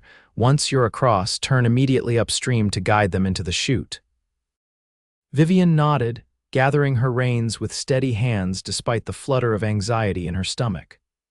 The responsibility was significant. If the lead steers balked or turned back, the entire herd might scatter or, worse, panic in the swift current. With a deep breath, she urged her horse into the water, calling encouragement to the lead steer. The animal hesitated briefly at the river's edge, then followed, others streaming behind in a surprisingly orderly procession. The crossing started well, with the cattle moving steadily through the shoulder-deep water. Vivian kept her horse angled slightly upstream to break the current, providing some shelter for the steers behind her. She was halfway across when she heard Quinn's shout of warning. A large branch carried by the current was bearing down on the crossing point, a dangerous projectile that could spook the entire herd if it struck them. Without hesitation, Vivian turned her horse to intercept it, reaching out to deflect the branch as it approached. The maneuver worked, but the force of the impact nearly unseated her. As she struggled to regain her balance, her horse stumbled on the uneven riverbed, and suddenly Vivian was in the water, the current pulling at her clothes, dragging her downstream. She fought against panic, remembering her father's lessons about river safety feet downstream: conserve energy, look for eddies or slower water. The weight of her clothes worked against her, but Vivian managed to keep her head above water, searching for something to grab onto. Through water-blurred vision, she saw a horse and rider plunging toward her. Quinn, his face set in grim determination as he maneuvered alongside her struggling form. He leaned dangerously from the saddle, extending his arm. "Grab on," he shouted above the rush of water. Vivian summoned her remaining strength and reached for him. Their hands connected, fingers interlocking with desperate strength, and then Quinn was pulling her from the current, hauling her across his saddle in an undignified but effective rescue. By the time they reached the far bank, the last of the cattle were emerging from the river, Billy successfully guiding them into the makeshift chute. Vivian coughed up river water as Quinn lowered her gently to solid ground, his hands steadying her as she struggled to stand. "Are you hurt?"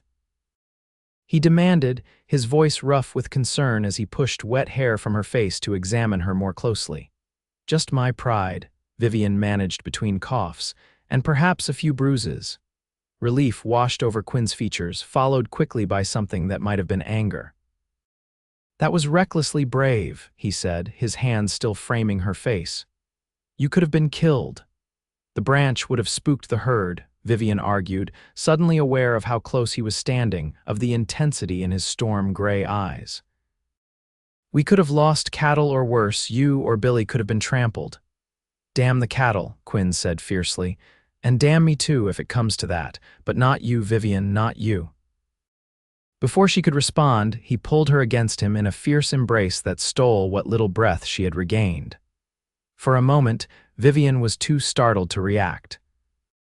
Then, as the warmth of him began to penetrate her sodden clothes, she found herself returning the embrace, her arms circling his waist, her face pressed against the solid strength of his chest. They stood like that for several heartbeats, neither speaking, until Billy's whoop of triumph from further up the bank broke the spell. Quinn released her slowly, his expression unreadable as he stepped back. "You need dry clothes," he said, his voice carefully controlled. "There's a change in your saddlebags.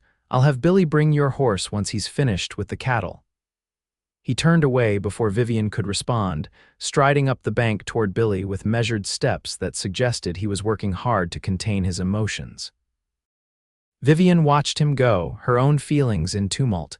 The embrace had shaken her more than the river. In those brief moments in Quinn's arms, something had shifted inside her, a wall crumbling, a truth emerging that she wasn't sure she was ready to face. By the time she had changed into dry clothes behind a stand of willows, Vivian had managed to restore some semblance of composure. The incident was a natural reaction to danger, she told herself. Quinn would have done the same for anyone in his care. The intensity of the moment was merely a product of relief at their mutual survival. Yet when she rejoined the men to continue their journey, she couldn't quite meet Quinn's eyes, afraid of what she might see there or what he might see in hers. They made camp earlier than planned that evening to allow Vivian time to recover from her ordeal. Though she insisted she was fine, Quinn was adamant that she rest, going so far as to prepare her bedroll himself and bring her food by the fire. "I'm not an invalid," she protested, as he handed her a cup of coffee laced with whiskey for medicinal purposes. "Humor me," Quinn replied, settling beside her with his own cup. "Near drowning earns you at least one evening of being fussed over." There was something in his tone, a forced lightness that didn't quite mask the lingering concern beneath that made Vivian relent. "Very well, but only for tonight." Billy, excited by their successful river crossing and blissfully unaware of the undercurrents between his companions, chattered happily about what he planned to do when they reached Billings. Mr. Jenkins said I might get a small share of the profits on account of helping with the drive, he explained. I'm going to buy my ma a proper cooking stove, the one we have smoked something terrible. Vivian smiled at the boy's thoughtfulness. That's a fine plan, Billy. Your mother will be proud. As darkness fell, Billy took the first watch, leaving Vivian and Quinn alone by the fire once more. The silence between them was charged with unspoken thoughts and feelings neither seemed ready to address directly.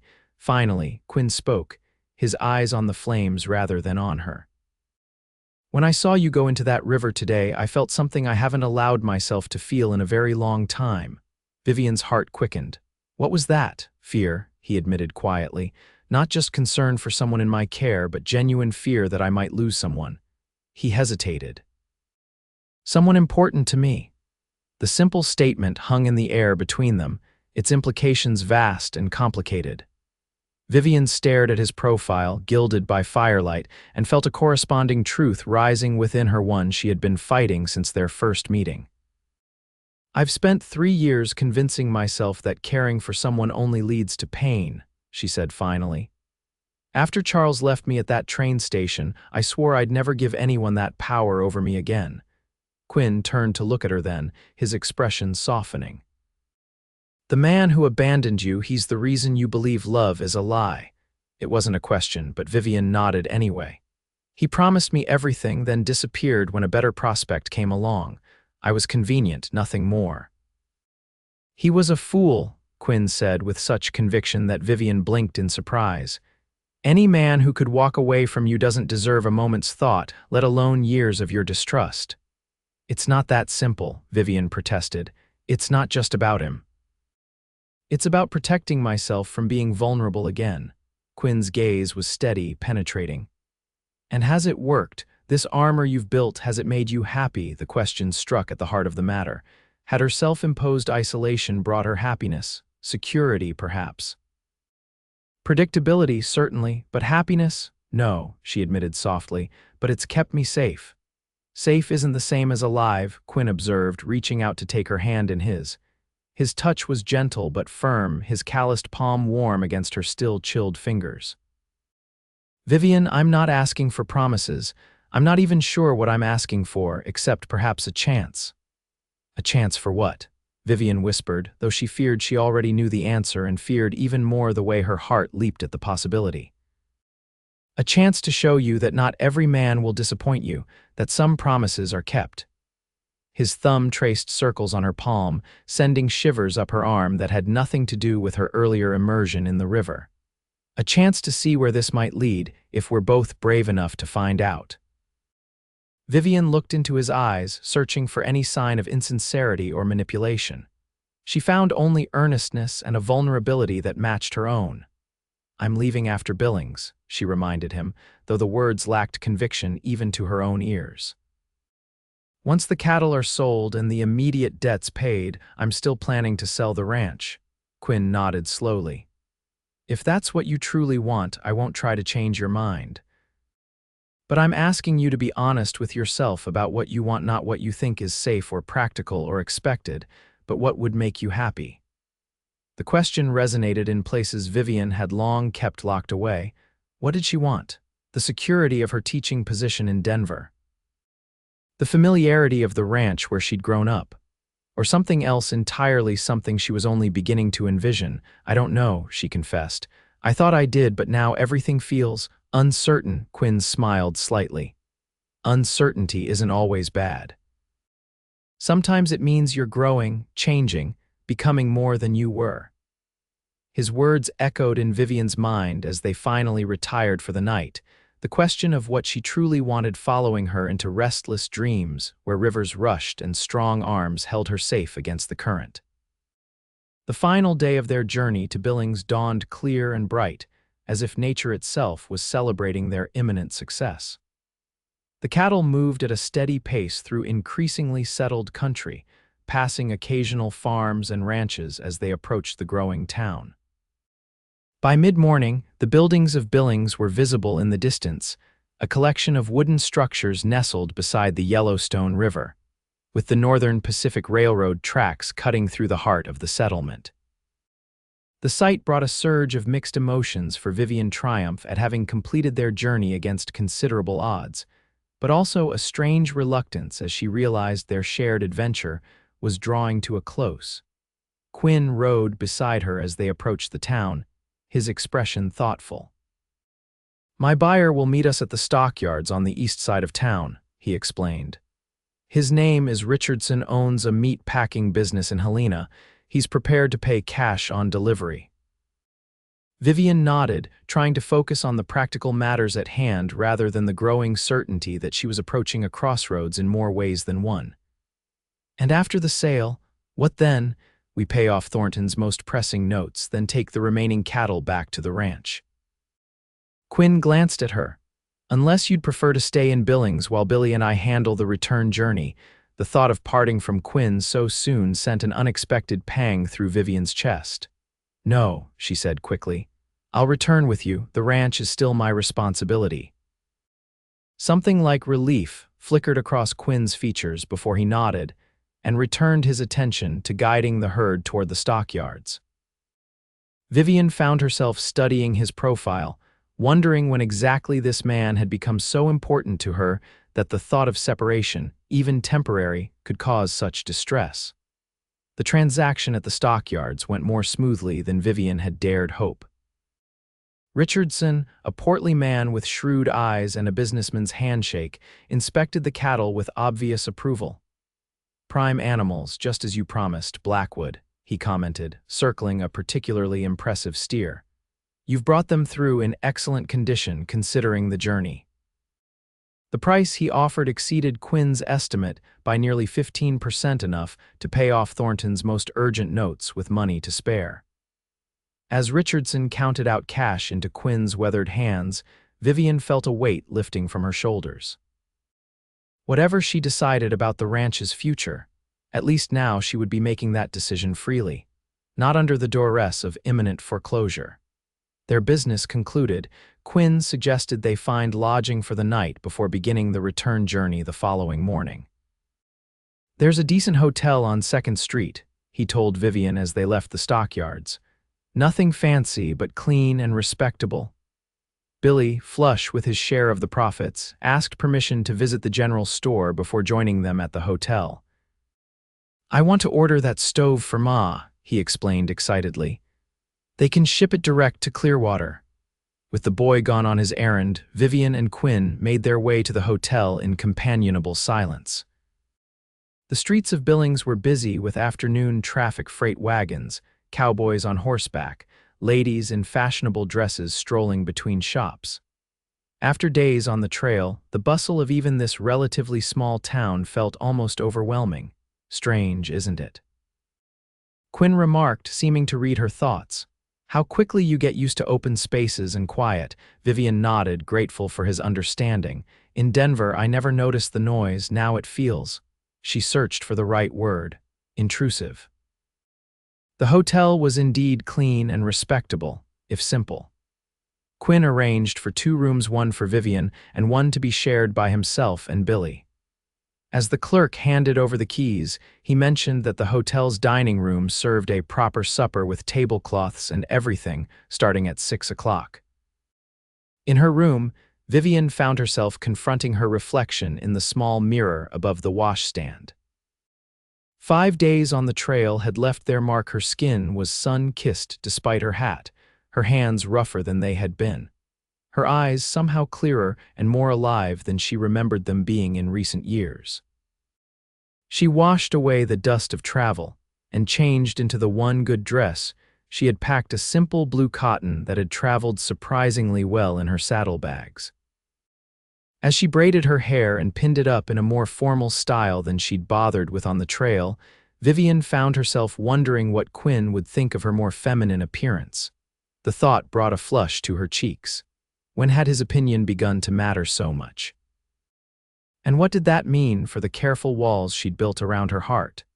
Quinn was waiting in the hotel lobby when she descended the stairs, freshly shaven and wearing a clean shirt beneath his usual vest. His eyes widened slightly at the sight of her in a dress, a reaction that sent a flutter of pleasure through Vivian despite her best intentions. "You look lovely," he said simply, offering his arm. "Billy's still at the store, but he says not to wait on his account." Apparently there's much to consider when selecting the perfect stove. Vivian laughed, taking his arm with only slight hesitation. "He's a thoughtful boy, you've been a good influence on him. He makes it easy. Eager to learn, works hard."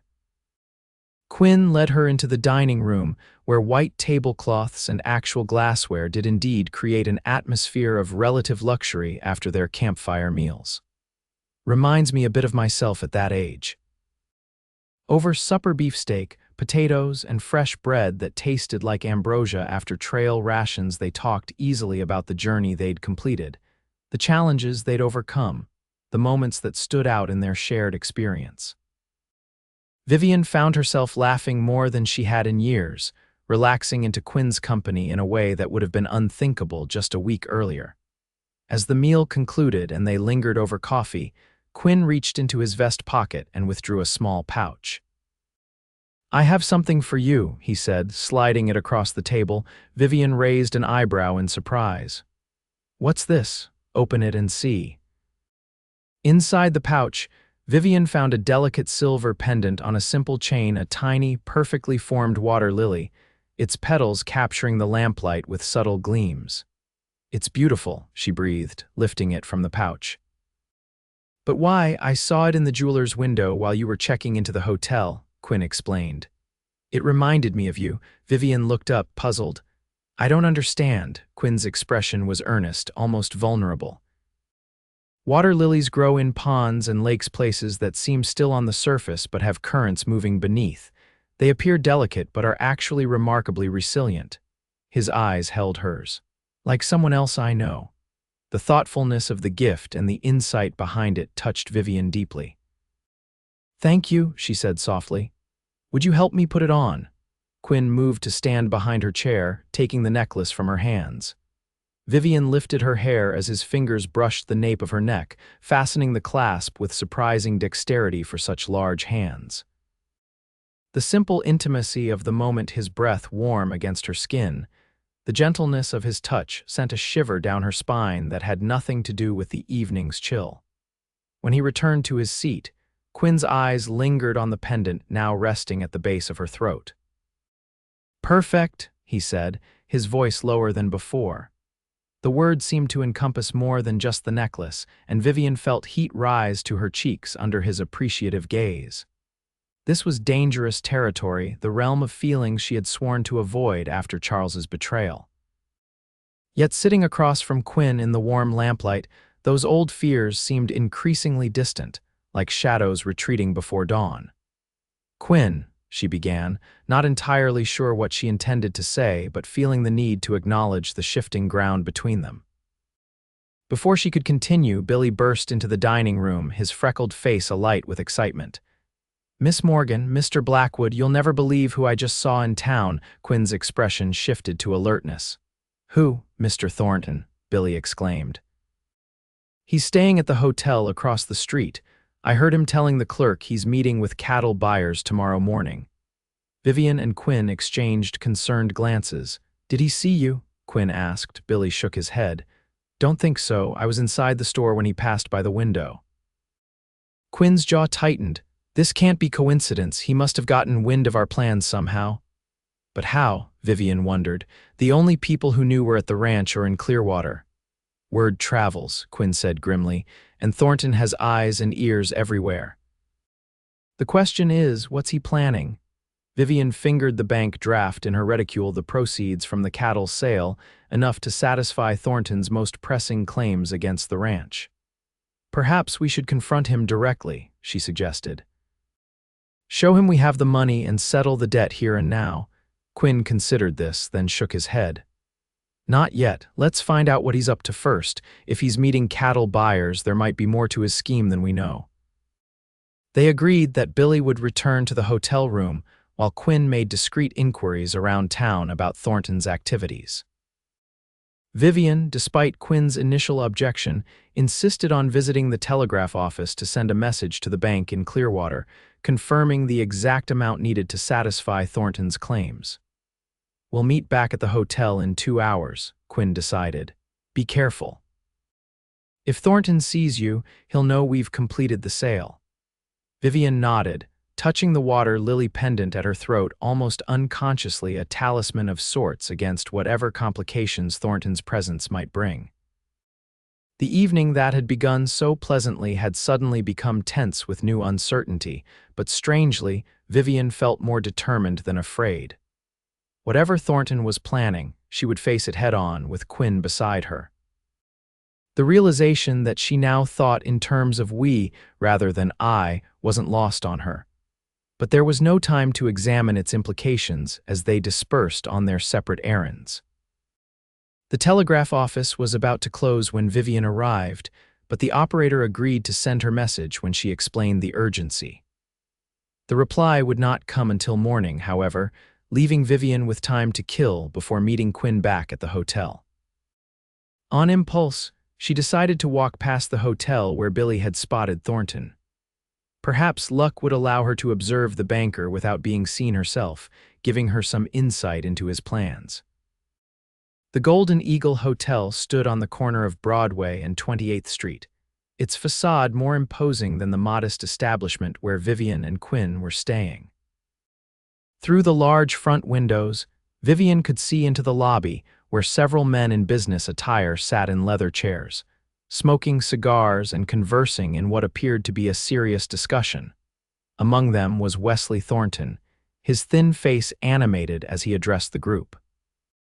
Vivian couldn't hear what was being said, but the men's attentive postures suggested the topic was of significant interest. As she watched from the shadow of a nearby storefront, a man emerged from the hotel and joined the group, a man Vivian recognized with a jolt of shock.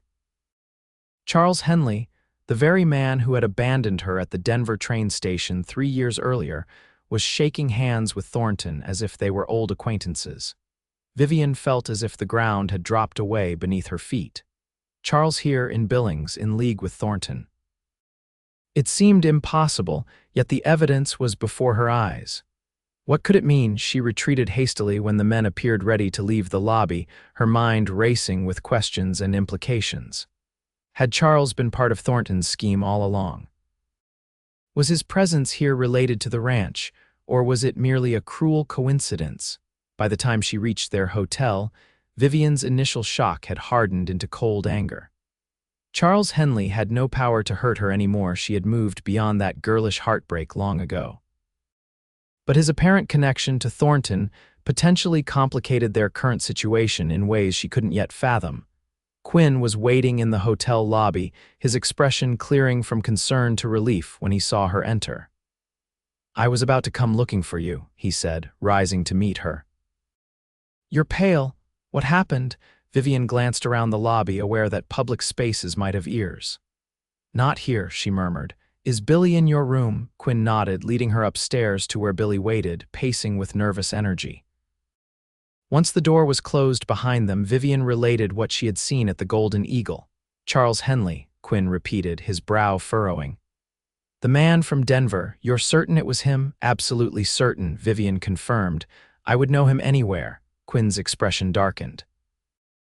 "This can't be coincidence. Did you learn anything at the telegraph office?" "Only that a reply won't come until morning." Vivian sank onto the room's single chair, suddenly weary. "What did you discover?" "Thornton arrived yesterday with 3 men from Chicago, representatives of a meatpacking consortium looking to establish operations in Montana territory." Quinn leaned against the wall, arms crossed.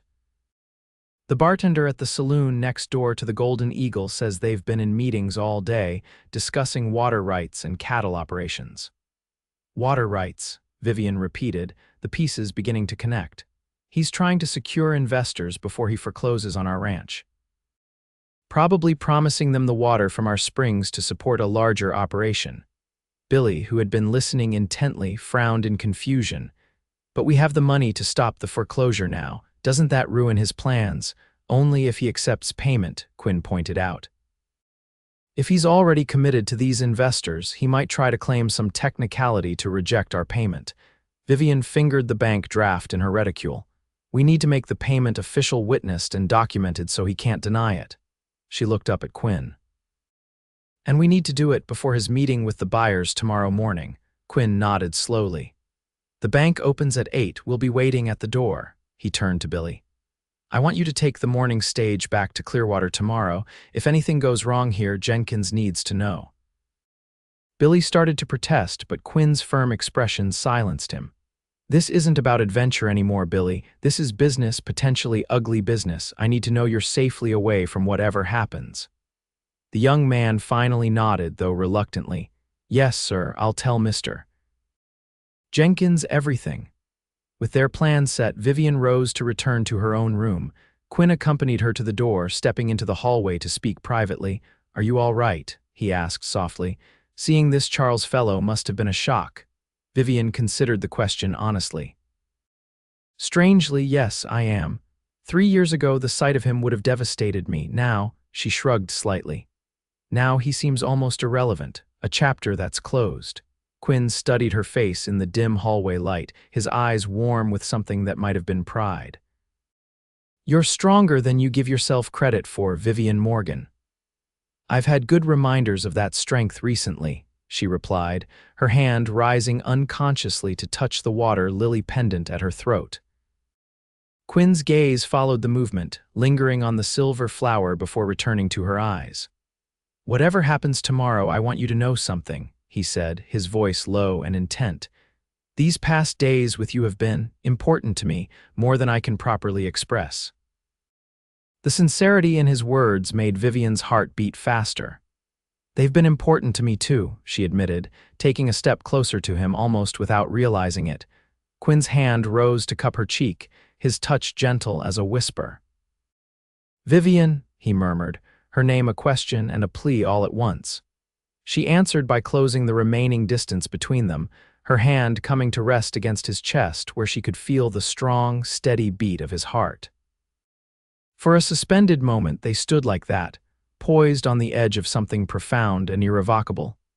Then Quinn lowered his head, and his lips met hers in a kiss so tender it made her eyes sting with unexpected tears. There was no demand in the kiss, only a offering of comfort, of possibility, of a future neither of them had anticipated but both were beginning to envision. When they parted, Quinn rested his forehead against hers, his breath warm against her lips. Rest well, he whispered.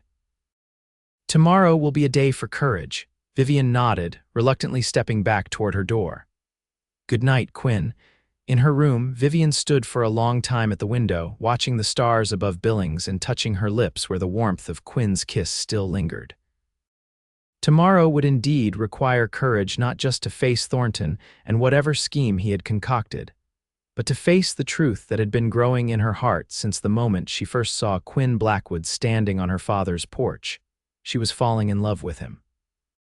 Despite her walls, despite her fears, despite every vow she had made to protect herself from such vulnerability, it had happened anyway, as naturally and inevitably as water flowing downhill. The realization should have terrified her. Instead, as Vivian finally prepared for bed, she felt a curious sense of peace. Whatever tomorrow brought, she would face it honestly, not just with Thornton, but with Quinn and, most importantly, with herself. Morning arrived with a clarity that matched Vivian's mood. She dressed with care in her most businesslike attire, the navy traveling suit she had worn to town on her first day back in Clearwater. The water, lily pendant, gleamed at her throat, a reminder of the previous evening and all it had revealed. Quinn was waiting in the hotel lobby, his expression serious but his eyes warming at the sight of her. The bank opens in 20 minutes, he said by way of greeting. I've already put Billy on the stage to Clearwater.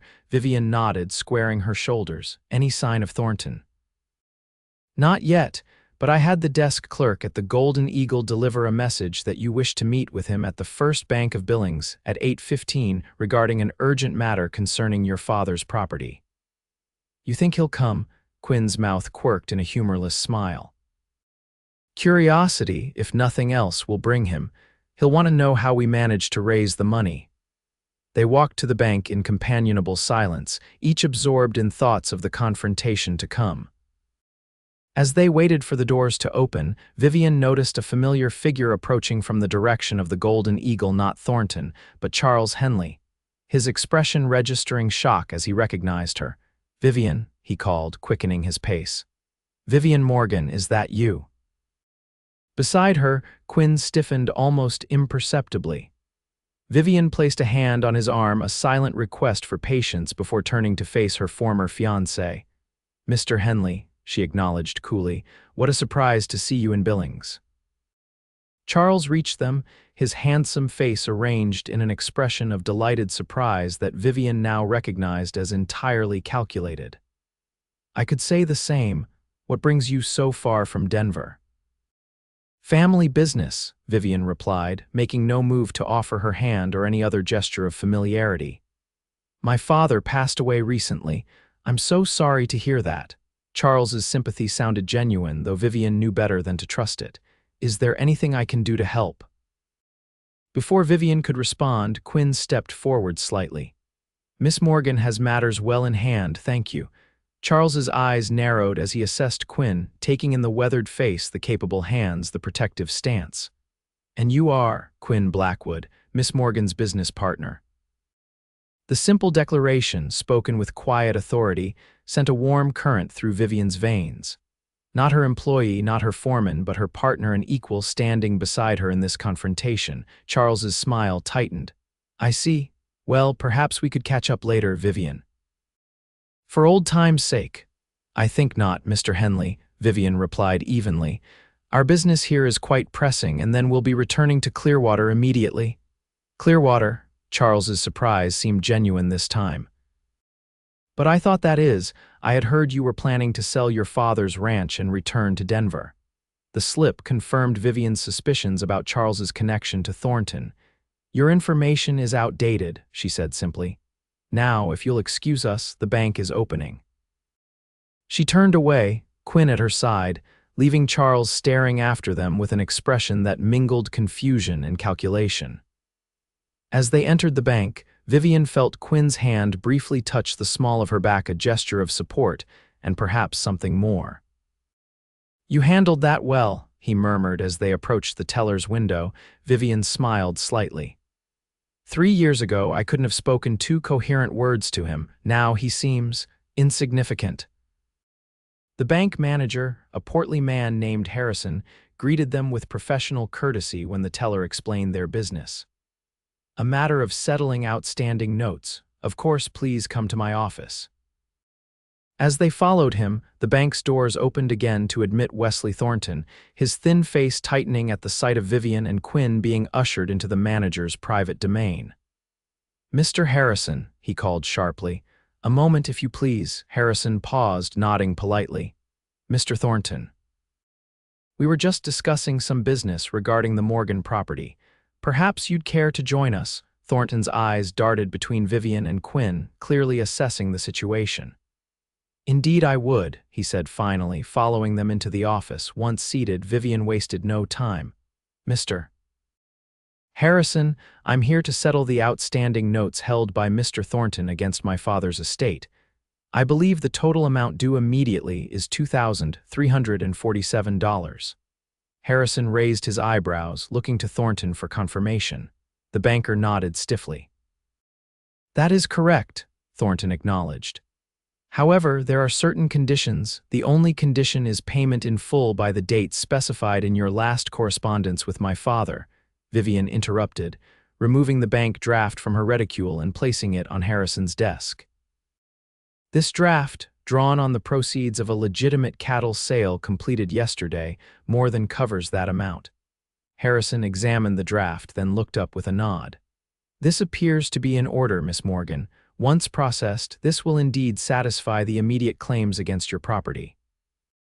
Thornton's face had gone pale with anger. "This is irregular," he sputtered. "I should have been consulted before any payment was accepted."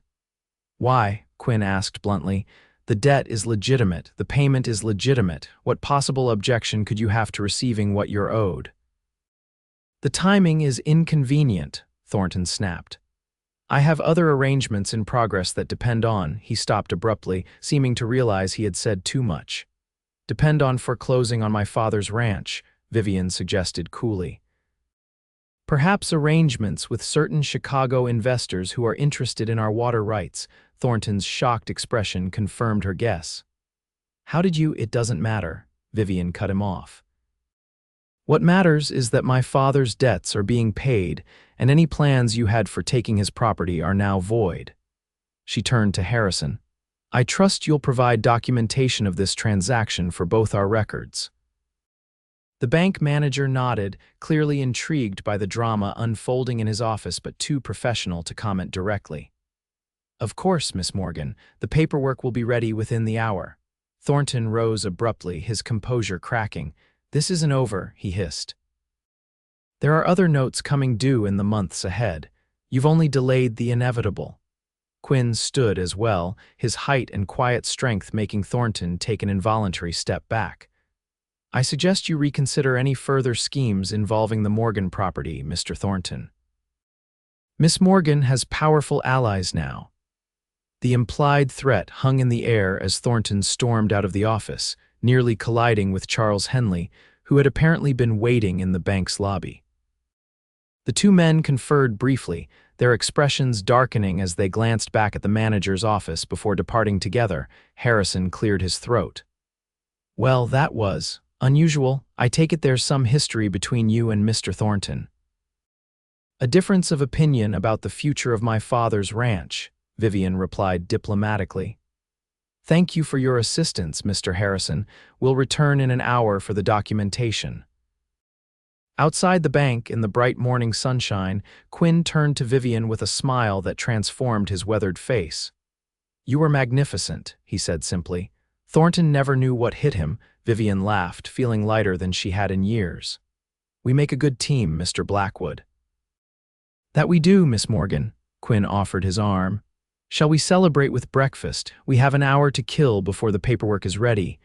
Over eggs and coffee at a small cafe, they discussed their next steps. The immediate crisis was averted, but Thornton's parting words had contained a kernel of truth. There were more notes coming due in the months ahead. The ranch was not yet completely secure. We have options now, though, Quinn pointed out. With the most pressing debt settled, you have time to consider whether to sell the ranch or... He left the alternative unspoken, but Vivian knew what he was suggesting. She could stay. She could keep the ranch, continue what her father had started, perhaps even make it profitable again with proper management. It would be a challenge, she mused, half to herself. The drought, the rustlers, rebuilding the herd. Challenges can be overcome, Quinn said quietly. Especially when you don't face them alone. Vivian looked up at him, reading the offer in his eyes not just of his continued help with the ranch, but of something far more personal and profound. The question that had been building within her since their kiss the previous night finally found voice. Would you stay? She asked softly. If I decided to keep the ranch, would you stay and help me run it? Quinn's expression softened. Vivian, I would stay regardless of what you decide about the ranch, as long as you wanted me to. The simple declaration, spoken without embellishment or flowery promises, touched Vivian more deeply than any elaborate profession of love could have. This was Quinn straightforward, honest, saying exactly what he meant and meaning exactly what he said. I've been thinking about what you said, she admitted. About being honest with myself about what I want, not what's safe or practical, but what would make me happy. Quinn waited, giving her space to find the words. I thought happiness was something I had to sacrifice for security, Vivian continued. After Charles, I convinced myself that love was just a comfortable lie people told themselves to avoid facing life's harsh realities. She reached across the table to take his hand, drawing strength from the solid warmth of his fingers entwined with hers. But these past days with you have shown me that real love isn't a lie at all. It's the most honest thing there is, seeing someone clearly, flaws and strengths alike, and choosing to stand beside them anyway. Quinn's eyes never left hers, storm-gray depths filled with an emotion that made her heart race. Is that what you want, Vivian? Someone to stand beside you? Not someone, she corrected gently. You, Quinn, I want you.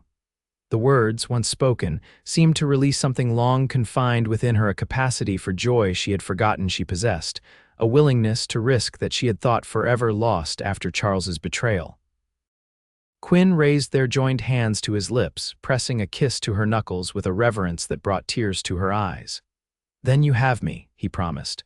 "For as long as you want me, in whatever way you need me, as your foreman, your partner, or—" He hesitated, then finished simply, "more." "More," Vivian echoed, the word encompassing all the possibilities she now allowed herself to envision: a shared life, a rebuilt ranch, perhaps even someday a family to fill the rooms of the house that had been so empty since her mother's death. They collected the documentation from the bank and sent a telegram to Jenkins confirming their success and announcing their imminent return to Clearwater. As they prepared to leave Billings the following morning, Vivian made one final visit to the telegraph office to send a message to the school board in Denver, respectfully declining the teaching position they had held for her. The journey back to Clearwater was more leisurely than their cattle drive, with Quinn and Vivian riding side by side through the familiar landscape, discussing plans for the ranch's future with growing excitement. They would need to rebuild the herd gradually, perhaps diversify with some crops suited to the region's climate, and most importantly, secure the remaining water rights that made the property so valuable. "Thornton won't give up easily," Quinn cautioned as they crested a rise that gave them their first view of Clearwater in the distance. "He's invested too much in his schemes to walk away without a fight." "Let him try," Vivian replied with newfound confidence. "We've beaten him once." "We can do it again." Quinn's smile was both proud and tender. "There's that we again, I like the sound of it." Vivian returned his smile, realizing how naturally they had begun to think and speak as a unit rather than individuals. "So do I."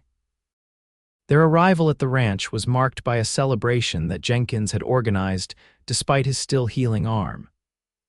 Billy, who had reached Clearwater ahead of them with news of their success, had spread the word among neighboring ranchers who had their own reasons to cheer Thornton's setback. As Vivian moved among her father's old friends and neighbors, accepting congratulations and well wishes, she felt a sense of belonging she had not experienced since before her mother's death.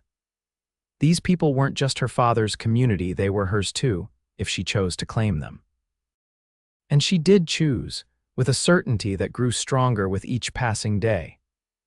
The ranch that had once represented only painful memories and obligations gradually transformed in her eyes to a place of possibility and promise. Quinn proved an invaluable partner in this transformation, his practical knowledge of ranching complementing Vivian's head for figures and business. Together, they developed a plan to make the Morgan Ranch not just solvent but prosperous, focusing on quality breeding stock rather than quantity, and leveraging the precious water rights to maximum advantage. 6 months after their return from Billings, on a crisp autumn evening with the first snow dusting the distant peaks, Quinn proposed properly, not with flowery speeches or grand gestures, but with simple honesty as they sat on the porch swing Vivian's father had built for her mother years ago. "I love you," he said, taking her hand in his. "I think I started falling the moment I saw you ride into the yard that first day, looking so determined and so wounded all at once. I wanted to be the one to show you that not all promises are broken, that love isn't always a lie." He produced a ring, a simple gold band set with a small but perfect diamond that caught the last rays of sunset. "I can't promise there won't be hard times. Running a ranch in Montana territory guarantees that much, but I can promise that you won't face them alone. Not ever again." Vivian, who had once believed love was nothing but a comfortable fantasy, found herself believing every word with a certainty that ran bone deep. "Yes," she said, watching as Quinn slipped the ring onto her finger. "Yes to all of it, the hard times, the good times, the partnership, the love." "Yes to you, Quinn Blackwood."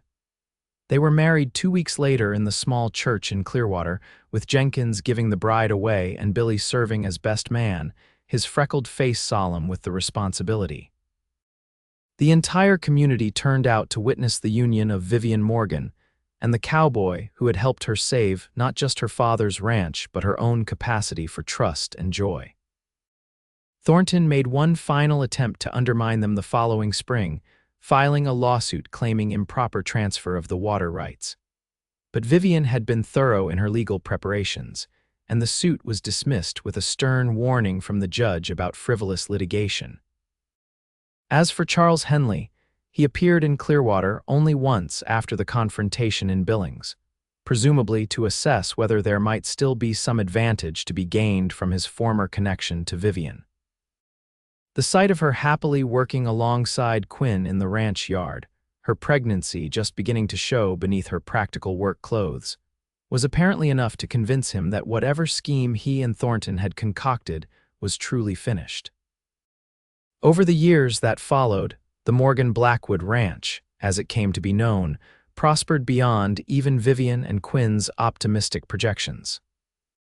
Their first child, a daughter they named Rebecca after Quinn's lost love, was joined 2 years later by a son they called James in honor of Vivian's father. The children grew strong and capable in the clear Montana air, learning the ranch's operations from both parents with equal enthusiasm. Rebecca showed her mother's head for business and her father's way with horses, while James displayed a talent for innovation that led to several improvements in their breeding program. On their 10th anniversary, Quinn surprised Vivian with a special gift, the deed to the property adjoining theirs to the north, expanding their holdings and securing additional water access that made their ranch one of the most valuable in the county. "How did you manage this?" Vivian asked in amazement as she examined the documents. "The Wilsons have owned that land for generations." Quinn smiled, wrapping his arms around her from behind as they stood on the porch overlooking their expanded domain. "Sam's getting older. His boys have all moved east for college and showed no interest in ranching. When I approached him about selling, he said he'd rather see the land go to people who would love it properly." Vivian leaned back against the solid strength of her husband, marveling at how far they had come from that first meeting when she had been so determined to sell her father's legacy and flee to the illusory safety of her life in Denver. "Are you happy?" Quinn asked, his lips brushing her temple in a gesture that still sent shivers down her spine after a decade of marriage. "With the choice you made to stay?" Vivian turned in his arms, looking up into the face that had become as familiar to her as her own, the lines at the corners of his eyes deeper now, threads of silver beginning to appear in his dark hair, but those storm-gray eyes still holding the same steadfast devotion they had shown her from the beginning.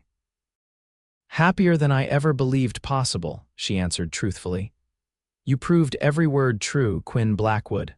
"Every word of what?" he asked, his brow furrowing slightly in confusion. Vivian smiled, remembering the cynical young woman who had arrived in Clearwater believing love was nothing but a comfortable lie. "Every word of love," she said simply. "Every promise, every vow, every whispered hope for our future, you made me believe again." Quinn's answering smile was like sunrise breaking over the mountains, warm and full of promise for the day ahead, for all the days they would share in this life they had built together. As the sun set over their expanded ranch, painting the Montana sky in shades of gold and amber that never failed to take Vivian's breath away, she offered a silent prayer of gratitude for the journey that had brought her here, not just to this place, but to this man, this love, this life that had proven so much richer and more fulfilling than any she could have imagined for herself. She had come to Clearwater believing love was just a lie, until a cowboy proved every word true. And in doing so, he had helped her discover the most important truth of all, that sometimes the greatest act of courage is not facing danger or overcoming obstacles, but simply opening one's heart to the possibility of joy.